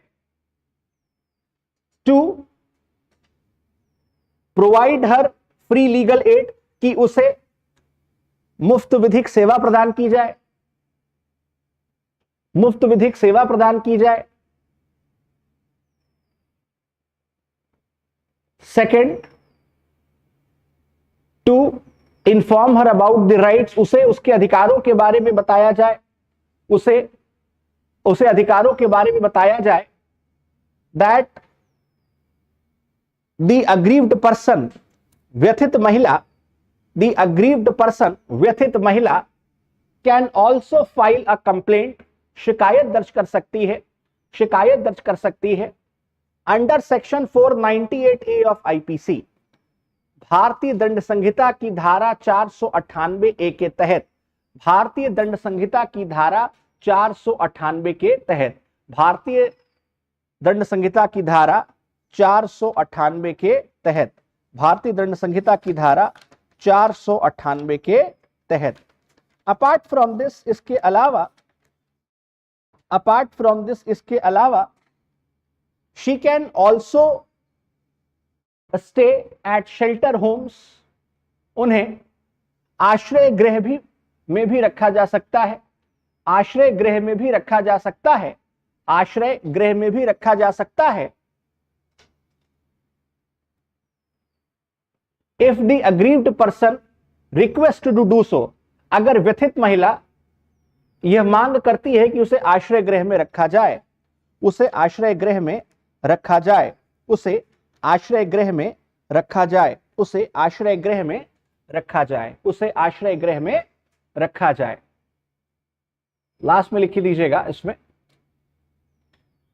it is to be noted, इस बात का ध्यान रखने वाला है, it is to be noted, इस बात का ध्यान रखने की आवश्यकता है, दैट द प्रोटेक्शन ऑफिसर, संरक्षण अधिकारी, दैट प्रोटेक्शन ऑफिसर, संरक्षण अधिकारी, is appointed by the state government, राज्य सरकार द्वारा नियुक्त होता है, is appointed by the state government, राज्य सरकार द्वारा नियुक्त होता है, is appointed by the state government, राज्य सरकार द्वारा नियुक्त होता है, इन ईच डिस्ट्रिक्ट, प्रत्येक जिले में, इन ईच डिस्ट्रिक्ट, प्रत्येक जिले में, इन ईच डिस्ट्रिक्ट, प्रत्येक जिले में, and he has the duty, तथा यह उसका कर्तव्य है, and he has the duty, यह उसका कर्तव्य है, यह उसका कर्तव्य है, यह उसका कर्तव्य है, यह उसका कर्तव्य है, टू असिस्ट द मजिस्ट्रेट, कि वह मजिस्ट्रेट की सहायता करेगा, मजिस्ट्रेट की सहायता करेगा, मजिस्ट्रेट की सहायता करेगा, ब्रैकेट में लिख दीजिएगा इसके बाद, under section 9A, under section 9A, धारा 9A के तहत, धारा 9A के तहत, धारा 9A के तहत। नेक्स्ट लिखिएगा, to make a domestic incident report to the magistrate, अगला, to make a domestic report incident to the magistrate, to make a domestic report incident to the magistrate, magistrate के समक्ष to make a domestic incident report, to make a domestic incident report to the magistrate, magistrate के समक्ष घरेलू हिंसा की शिकायत को रखेगा, घरेलू हिंसा की शिकायत को रखेगा, घरेलू हिंसा की शिकायत को रखेगा। नेक्स्ट लिखिएगा, to make an application to the magistrate, magistrate के समक्ष, मजिस्ट्रेट के समक्ष एक आवेदन करेगा, मजिस्ट्रेट के समक्ष आवेदन करेगा, मजिस्ट्रेट के समक्ष आवेदन करेगा। If the aggrieved person desires, if the aggrieved person desires, अगर व्यथित व्यक्ति इस बात की मांग करता है, व्यथित व्यक्ति इस बात की मांग करता है, to issue of a protection order, to issue of a protection order, कि उसके पक्ष में एक संरक्षण आदेश जारी किया जाए, कि उसके पक्ष में एक संरक्षण आदेश जारी किया जाए, उसके पक्ष में एक संरक्षण आदेश जारी किया जाए, संरक्षण आदेश जारी किया जाए, संरक्षण आदेश जारी किया जाए। और इसमें लास्ट में लिख दीजिएगा, अंडर सेक्शन 2F, धारा 2F के तहत, धारा 2F के तहत प्रोवाइड शेल्टर होम, आश्रय गृह प्रदान करना, प्रोवाइड शेल्टर होम, आश्रय गृह प्रदान करना, प्रोवाइड शेल्टर होम, आश्रय गृह प्रदान करना, on the request of the aggrieved person, व्यथित महिला के, व्यथित महिला की गुजारिश पर, व्यथित महिला की गुजारिश पर, व्यथित महिला की गुजारिश पर, व्यथित महिला की गुजारिश पर, व्यथित महिला की गुजारिश पर, यानी उस व्यथित महिला को मेडिकली एग्जामिन कराना, उसके लिए पूरी तरीके से क्या मामला है उसके पक्ष में मजिस्ट्रेट को इन्फॉर्म करना। जितने भी सेवा प्रदाता हैं, सर्विस प्रोवाइडर्स हैं जो फ्री लीगल एड कर से रहना खाना सब प्रोवाइड कर रहे हैं, इनकी पूरी सूची तैयार करना, महिला के पक्ष में प्रोटेक्शन ऑर्डर क्लेम करवाना, ये सारी की सारी जिम्मेदारी किसकी होगी? प्रोटेक्शन ऑफिसर की होगी। इस बात का ध्यान रखना है कि प्रोटेक्शन ऑफिसर कोई एनजीओ नहीं है, वह एक सरकारी अधिकारी है जो कि किसके द्वारा नियुक्त किया जा रहा है? राज्य सरकार द्वारा, स्टेट गवर्नमेंट द्वारा। कौन से धारा में? धारा 8 में, सेक्शन 8 में। उसका जो कर्तव्य है ये किसमें निर्धारित है? सेक्शन 9 में। और लास्ट में एक बात ये लिख देनी है, that the protection officer shall always be under the control and supervision of magistrate, कि वह हमेशा किसके नियंत्रण में रहेगा? हमेशा मजिस्ट्रेट के नियंत्रण में रहेगा, मजिस्ट्रेट के नियंत्रण में रहेगा, मजिस्ट्रेट के नियंत्रण में रहेगा, मजिस्ट्रेट के नियंत्रण में रहेगा। ठीक है, ये बड़ा इंपॉर्टेंट जो सेक्शन है, सेक्शन 9। सेक्शन 3 के बाद, सेक्शन 4 के बाद जो इसमें सबसे इंपॉर्टेंट सेक्शन है वो क्या है? सेक्शन 9 है। उसके बाद हमको क्या देखना है? जो उसके बाद है वो है आपका सेक्शन 12। सेक्शन 12 पर आ जाइए। सेक्शन 12 किसकी बात करता है? अब देखिए, जो मैं आपको बता रहा था कि ये कैसा एक्ट है, टाइम बाउंड लेजिस्लेशन है, या टाइम बाउंड लेजिस्लेशन कह रहा हूं, आपको इस पे इसके अनुसार जो है अपनी कार्रवाई करनी है। तो सबसे पहले एप्लीकेशन किसको दी जा रही है? प्रोटेक्शन ऑफिसर को। किसके द्वारा? महिला द्वारा, या on behalf of aggrieved person. कोई भी व्यक्ति दे सकता है। इसका जिक्र हमने कहां पे देखा? सेक्शन 4 में। कैसे दे रहा है? गुड फेथ में दिया जा रहा है। अब इसमें ये प्रोसीजर फॉर ऑब्टेनिंग रिलीफ की बात कर रहा है। यहां पर सेक्शन 2 ये बताता है कि इस व्यक्ति को क्या दिए जा सकते हैं? कंपेंसेशन और डैमेजेस दिए जा सकते हैं। और अब यहां पर देखिए, जो सेक्शन 4 है वो ये बात बताता है that the magistrate shall fix the first date of hearing. अच्छा, ये जो बार बार यहां पर मैजिस्ट्रेट मैजिस्ट्रेट आ रहा है, ये मैजिस्ट्रेट का यहां पर क्या मतलब है? मैजिस्ट्रेट का मतलब है जुडिशियल मैजिस्ट्रेट फर्स्ट क्लास। जरा सेक्शन 27 देखिए, ये बात लिखी है कि नहीं लिखी है? धारा 27।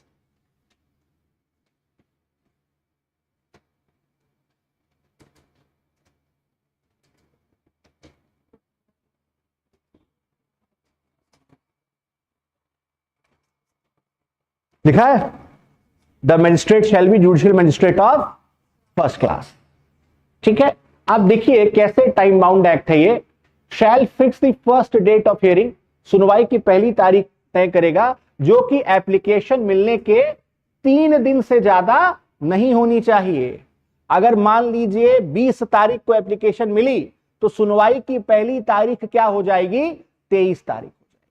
तो 23 तारीख के पे क्या हमें देखने को मिलता है कि इतने दिन में क्या हो जाना चाहिए, उसकी सुनवाई हो जानी चाहिए। लिखिएगा, अंडर सेक्शन 12 धारा 12 के तहत, अंडर सेक्शन 12 धारा 12 के तहत टू ऑब्टेन रिलीफ, राहत प्राप्त करने के लिए, टू ऑब्टेन रिलीफ, राहत प्राप्त करने के लिए, टू ऑब्टेन रिलीफ, राहत प्राप्त करने के लिए, राहत प्राप्त करने के लिए अग्रीव्ड पर्सन, व्यथित महिला, अग्रीव्ड पर्सन व्यथित महिला, अग्रीव्ड पर्सन व्यथित महिला और any person on behalf of that women, या उस महिला की तरफ से कोई भी व्यक्ति, उस महिला की तरफ से कोई भी व्यक्ति, और द प्रोटेक्शन ऑफिसर, या संरक्षण अधिकारी,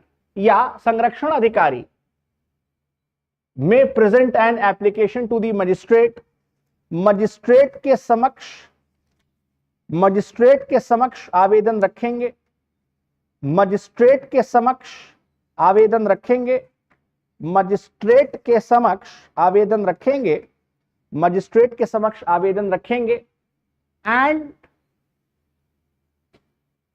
आफ्टर सीकिंग द एप्लीकेशन, और आवेदन प्राप्त होने के बाद, and after seeking the application, आवेदन प्राप्त होने के बाद, आवेदन प्राप्त होने के बाद the magistrate shall fix the first date of hearing, magistrate सुनवाई की पहली तारीख तय करेंगे, मजिस्ट्रेट सुनवाई की पहली तारीख तय करेंगे, विच शैल नॉट एक्सटेंड, जो कि ज्यादा नहीं होगी, which shall not that extend, जो कि ज्यादा नहीं होगी, 3 days from the date of receiving the application, 3 days from the date of receiving the application, 3 days from the date of receiving the application. अगर आज आवेदन प्राप्त हुआ है, एप्लीकेशन मिली है, तो 3 दिन के भीतर मजिस्ट्रेट को क्या करना है, पहली सुनवाई की तारीख तय करनी है। और इसके बाद जो दूसरा सेक्शन बड़ा इंपॉर्टेंट आ जाता है वो ये है कि जो पूरा मामला है, ये जो सारे एप्लीकेशन है, पूरा मामला कब तक निस्तारित कर लिया जाएगा, in the period of 60 days। The entire issue shall be disposed with in a period of 60 days। 60 दिनों के भीतर इस पूरे मामले का निस्तारण कर दिया जाएगा from the date of first hearing, यानी सर्वाधिक 63 से 65 दिन के भीतर ये मामले को क्या कर देना है, जो डोमेस्टिक वायलेंस से जुड़े मामले हैं इनमें रिलीफ अग्रीव्ड वुमेन को प्राप्त कर देनी है। ये इंपॉर्टेंट बात है, ठीक है ना। ये फिर उसके बाद आप देख सकते हैं सेक्शन 14 में किसकी बात कही गई है, काउंसलिंग कराने की। क्या मतलब होता है काउंसलिंग का, इसमें बताइए क्या होगा काउंसलिंग का मतलब।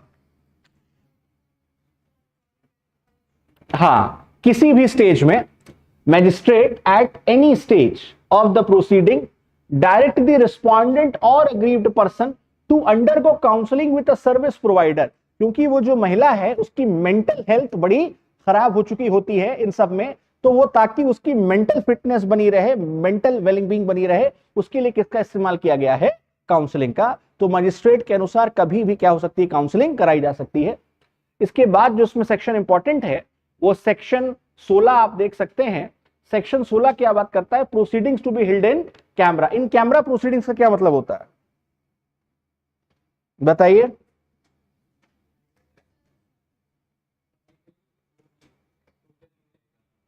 इन कैमरा प्रोसीडिंग समझते हैं क्या, कैमरा,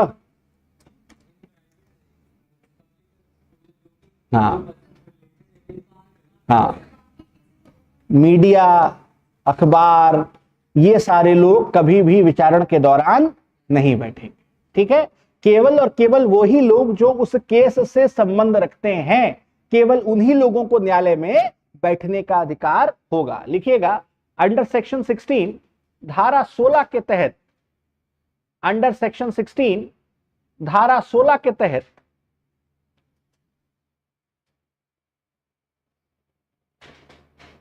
अंडर सेक्शन 16 धारा 16 के तहत all the proceedings to be in camera,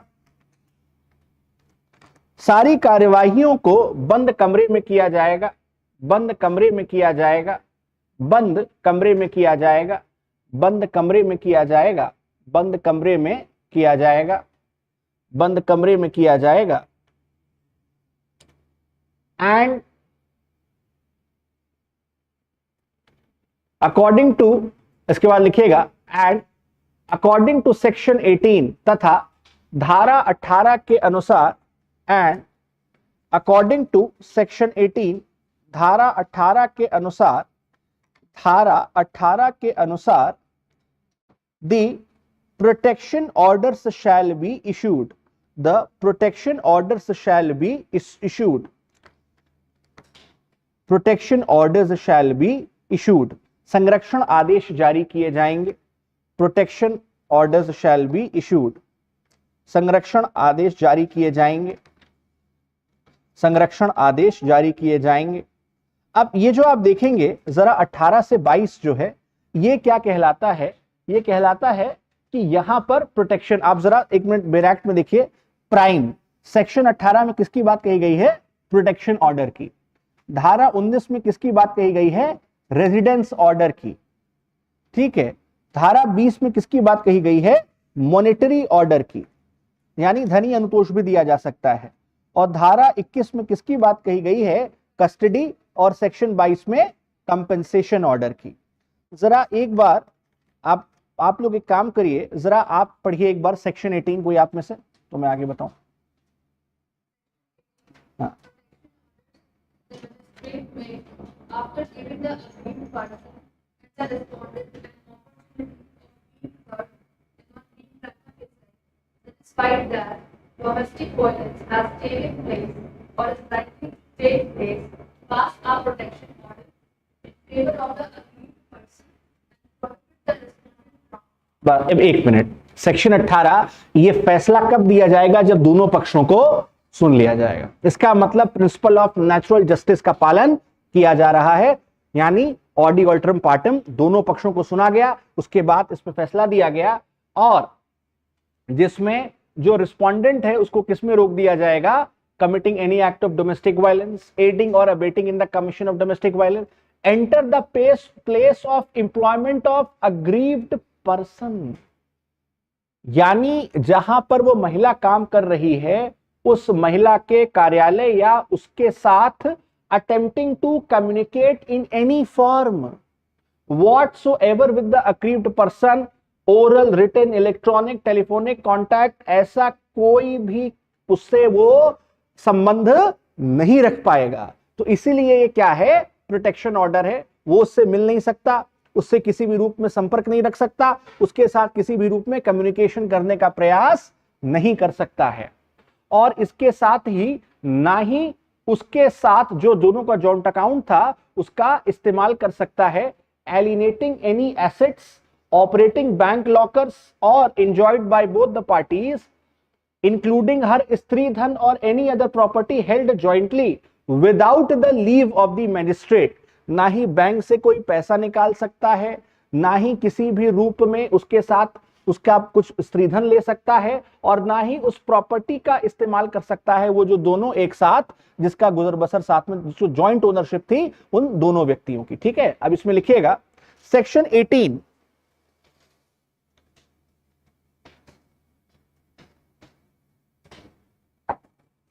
उससे पहले एक काम करिए, ये सारे के सारे क्या हैं अब यहां पर, बल्कि सेक्शन 17 से ही आप देखेंगे ये क्या हो गया है? Right to reside in a shared household. तो यहीं से किसकी बात शुरू हो गई है? रिलीफ की बात शुरू हो गई है, राहत देने की बात शुरू हो गई है। तो अब आप फिर एक चार्ट बनाइए और ऊपर सबसे पहले क्या लिखेंगे आप, रिलीफ्स, राहत जितनी है। और कौन कौन सी राहत है जरा उनको सेक्शन वाइज पहले लिख लीजिएगा एक चार्ट बना के। और सारी रिलीफ्स की बात कही गई है सेक्शन 17 से लेकर के 23 में। तो चार्ट बना करके उसको कैसे, इधर आप रिलीफ लिखेंगे और ऐसे एक चार्ट बना दीजिए और ऐसे लिख दीजिए, पहला, फिर दूसरा, फिर तीसरा, ऐसे कर। रिलीफ्स, राहत,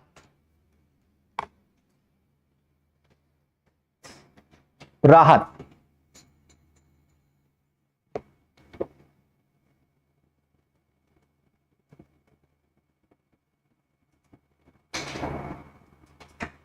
हाँ बिल्कुल कर सकता है, बिल्कुल कर सकता है, ही कैन रिपोर्ट।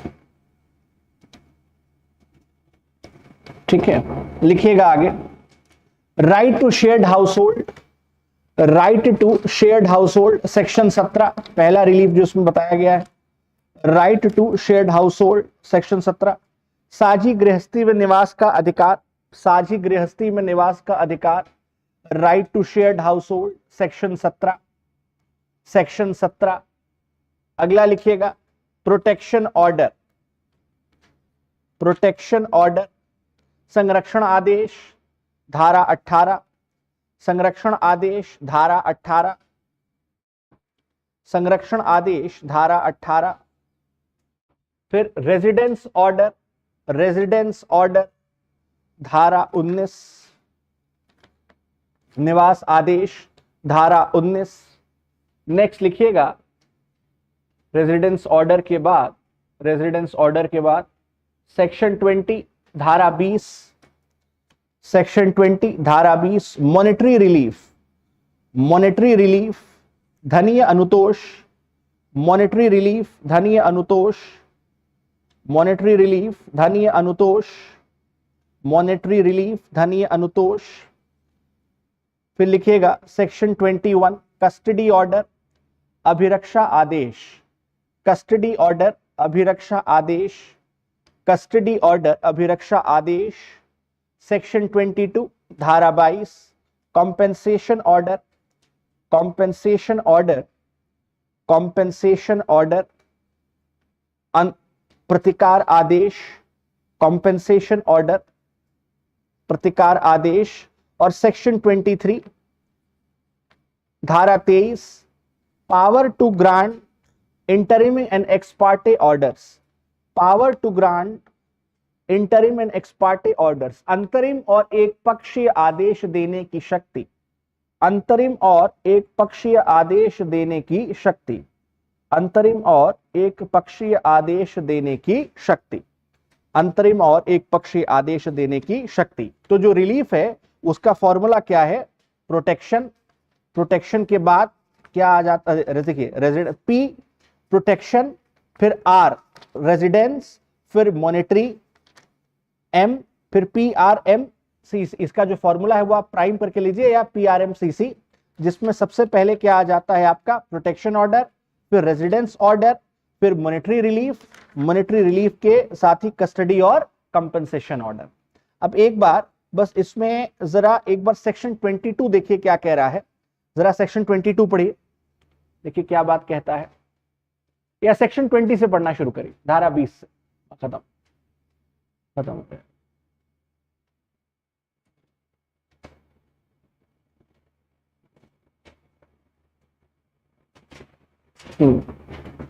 पढ़िए section 20।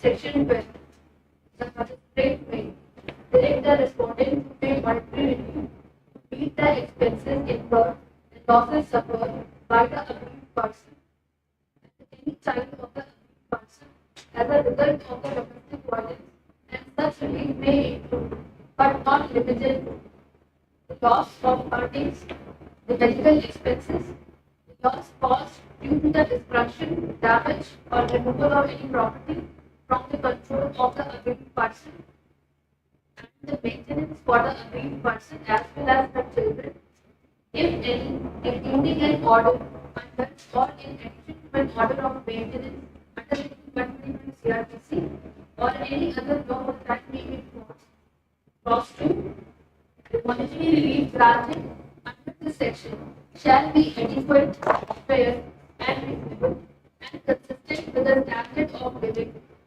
to which the aggrieved person is accustomed. बस करिए। अब देखिए इसमें क्या फर्क है। सेक्शन 20 एक तरीके से किसकी बात कर रहा है, आपको मॉनेटरी रिलीफ प्रदान करने की।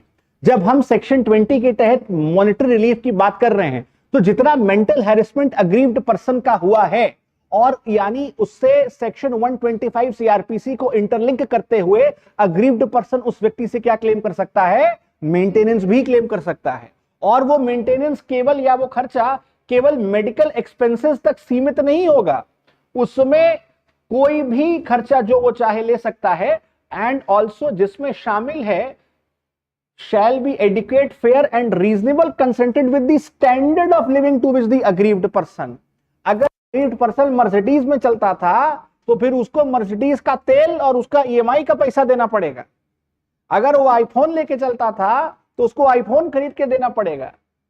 लड़के जरा देख लो कानून किधर जाता जा रहा है। यानी कि केवल उसके बेसिक एक्सपेंसेस ही नहीं, उसका जो डिसेंट स्टैंडर्ड ऑफ लिविंग वो जो रह रहा था उसको मेंटेन करने की जिम्मेदारी फिर किसके पास आ जाएगी, रिस्पोंडेंट के पास। और ये आदेश कौन दे रहा है, जुडिशियल मजिस्ट्रेट फर्स्ट क्लास। इसमें जरा आगे लिखिए, अंडर सेक्शन 18 to 22, धारा 18 से लेकर के 22 तक, धारा 18 से लेकर के 22 तक, धारा 18 से लेकर के 22 तक कोई भी आप 125 में, अरे 125 में आप किसी से भी मेंटेनेंस क्लेम कर सकते हैं। आप कह दीजिए कि मैं बेरोजगार असहाय बहुत दीनहीन हूं, आप पिता से मेंटेनेंस क्लेम कर सकते हैं, मामा से क्लेम कर सकते हैं, किसी से भी आप क्लेम कर सकते हैं। कोई भी व्यक्ति क्लेम आप कर सकता है किसी से जिस पर वो आश्रित है, सिर्फ पति नहीं देता है। Any person can claim maintenance under section 125। इसीलिए 125 is one of the most secular provisions of Indian law, जिसमें किसी भी धर्म का, किसी भी सोशल बैकग्राउंड का कोई भी व्यक्ति क्या कर सकता है, मेंटेनेंस क्लेम कर सकता है। ठीक है, लिखेगा from section 17 to 22 it talks about the relief, ये राहत की बात करता है, राहत की बात करता है to the aggrieved person, to the aggrieved person, to the aggrieved person, to the aggrieved person as mentioned above, जैसा कि उपरोक्त बताया गया, एज मेंशन्ड अबव, जैसा कि उपरोक्त बताया गया। सेक्शन 80 टॉक्स अबाउट, धारा 18 बात करती है प्रोटेक्शन ऑर्डर, संरक्षण आदेश की, संरक्षण आदेश की, संरक्षण आदेश की, विच प्रोहिबिट्स द रिस्पोंडेंट। क्या हो गया, अच्छा, section 18 talks about protection order, संरक्षण के आदेश की बात करती है, which prohibits the respondent, which prohibits the respondent, which prohibits the respondent, जो कि प्रत्यर्थी को प्रतिबंधित करती है, प्रत्यर्थी को प्रतिबंधित करती है to enter the place of employment of the aggrieved person, to enter the place of the employment of aggrieved person, कि जहां पर व्यथित व्यक्ति कार्य कर रहा है उस कार्यालय में वो नहीं जा पाएगा, उस कार्यालय में वो नहीं जा पाएगा, उस कार्यालय में नहीं जा पाएगा। लिख लिया ये। Next, to communicate in any form to the aggrieved person, कि पीड़ित व्यक्ति से किसी भी रूप में संपर्क नहीं रख पाएगा, पीड़ित व्यक्ति से किसी भी रूप में संपर्क नहीं रख पाएगा, किसी भी रूप में संपर्क नहीं रख पाएगा, किसी भी रूप में संपर्क नहीं रख पाएगा। Next,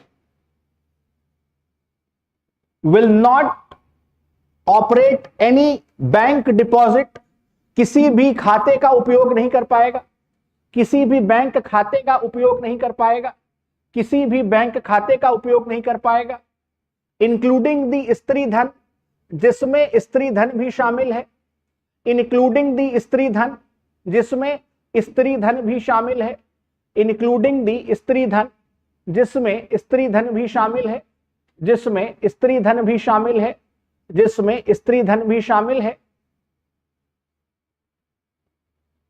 and also any jointly owned property, और किसी भी ऐसी संपत्ति का उपयोग नहीं कर पाएगा, and also any jointly owned property, और ऐसी किसी भी संपत्ति का उपयोग नहीं कर पाएगा, ऐसी किसी भी संपत्ति का उपयोग नहीं कर पाएगा जिसमें वो दोनों साझा हिस्सेदार हैं, जिसमें वह दोनों साझा हिस्सेदार हैं, जिसमें वह दोनों साझा हिस्सेदार हैं। आगे लिखिएगा सेक्शन 19 धारा 19, सेक्शन 19 धारा 19 टॉक्स अबाउट रेजिडेंस ऑर्डर्स। धारा 19 टॉक्स अबाउट रेजिडेंस ऑर्डर्स। धारा 19 बात करती है, धारा 19 बात करती है रेजिडेंस ऑर्डर। कौन से सेक्शन में है ये? धारा 19 निवास आदेश की, अकॉर्डिंग टू विच, जिसके तहत, अकॉर्डिंग टू विच, जिसके तहत the respondent can not dispose the shared household, can not dispose the shared household, उस आवास को बेच नहीं सकता, उस आवास को बेच नहीं सकता, उस आवास को बेच नहीं सकता। And the magistrate can direct, तथा मजिस्ट्रेट यह निर्देश जारी कर सकता है, and the magistrate can direct, तथा मजिस्ट्रेट यह निर्देश जारी कर सकता है, the magistrate can direct, magistrate यह निर्देश जारी कर सकता है, the magistrate can direct, magistrate यह निर्देश जारी कर सकता है, टू द रिस्पोंडेंट, प्रत्यर्थी को, टू द रिस्पोंडेंट, प्रत्यर्थी को, that he should remove himself from the house, कि वह खुद ही उस घर से बाहर हो जाए, कि वह खुद ही उस घर से बाहर हो जाए, खुद ही उस घर से बाहर हो जाए। And if it is not so, और अगर ऐसा नहीं है, if it is not so, अगर ऐसा नहीं है, then it is the duty of the respondent, तब प्रत्यर्थी का यह कर्तव्य है, it is the duty of the respondent, प्रत्यर्थी का यह कर्तव्य है, प्रत्यर्थी का यह कर्तव्य है, to provide same level of accommodation for the aggrieved person, कि वो उसी स्तर के रहने की व्यवस्था करे, कि वह उसी स्तर के रहने की व्यवस्था करे, उसी स्तर के रहने की व्यवस्था करे पीड़ित व्यक्ति के लिए, पीड़ित महिला के लिए, पीड़ित महिला के लिए, पीड़ित महिला के लिए, पीड़ित महिला के लिए, पीड़ित महिला के लिए।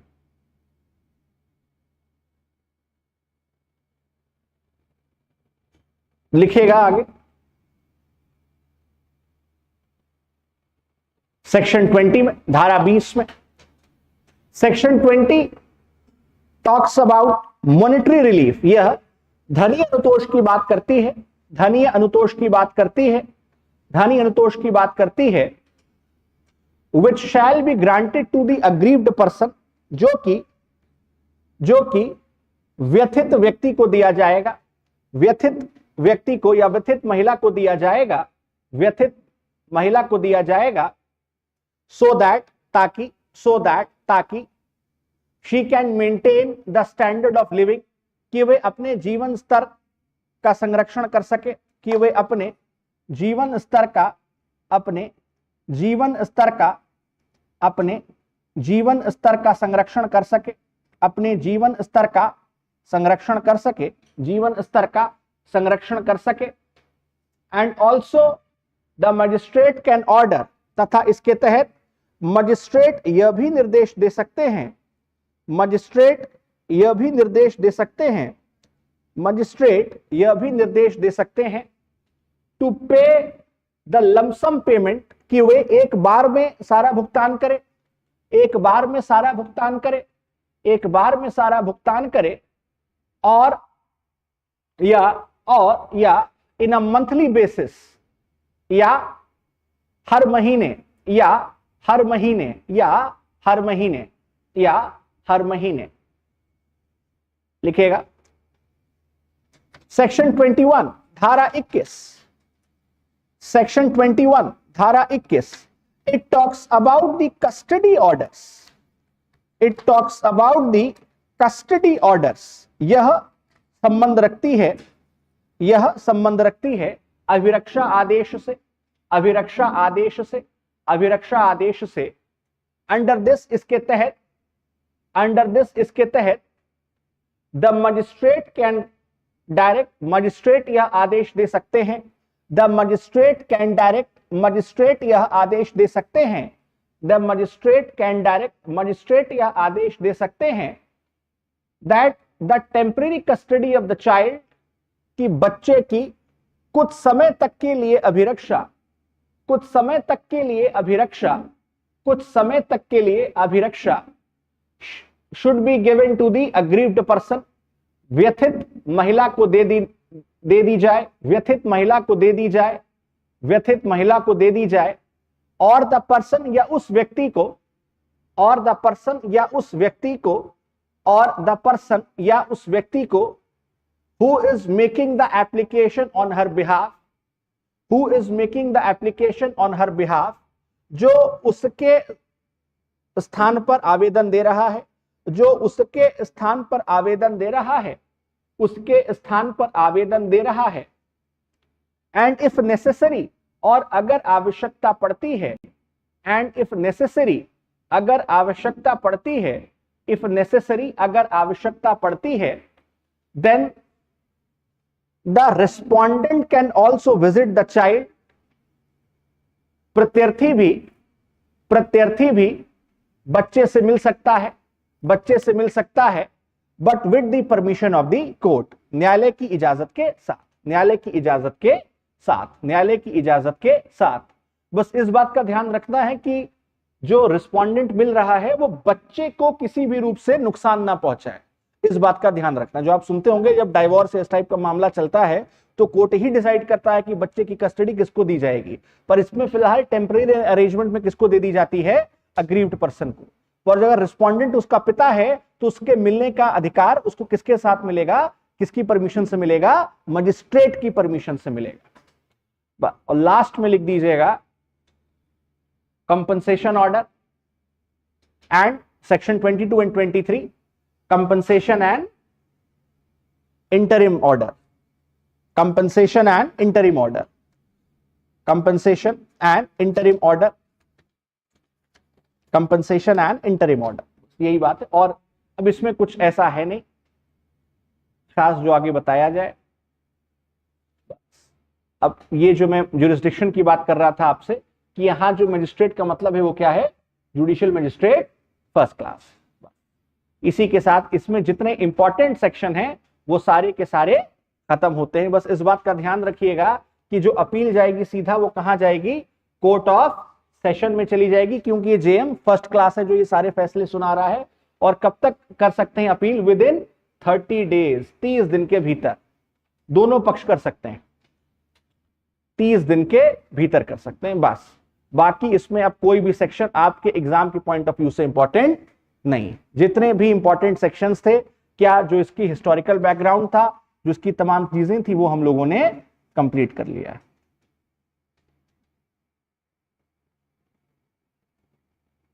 ये बात है बहुत सिंपल, और ये था इसमें सच कुछ भी कॉम्प्लिकेटेड बात नहीं। ये बस कोई सवाल जो आप लोग पूछना चाह रहे हो, कुछ भी।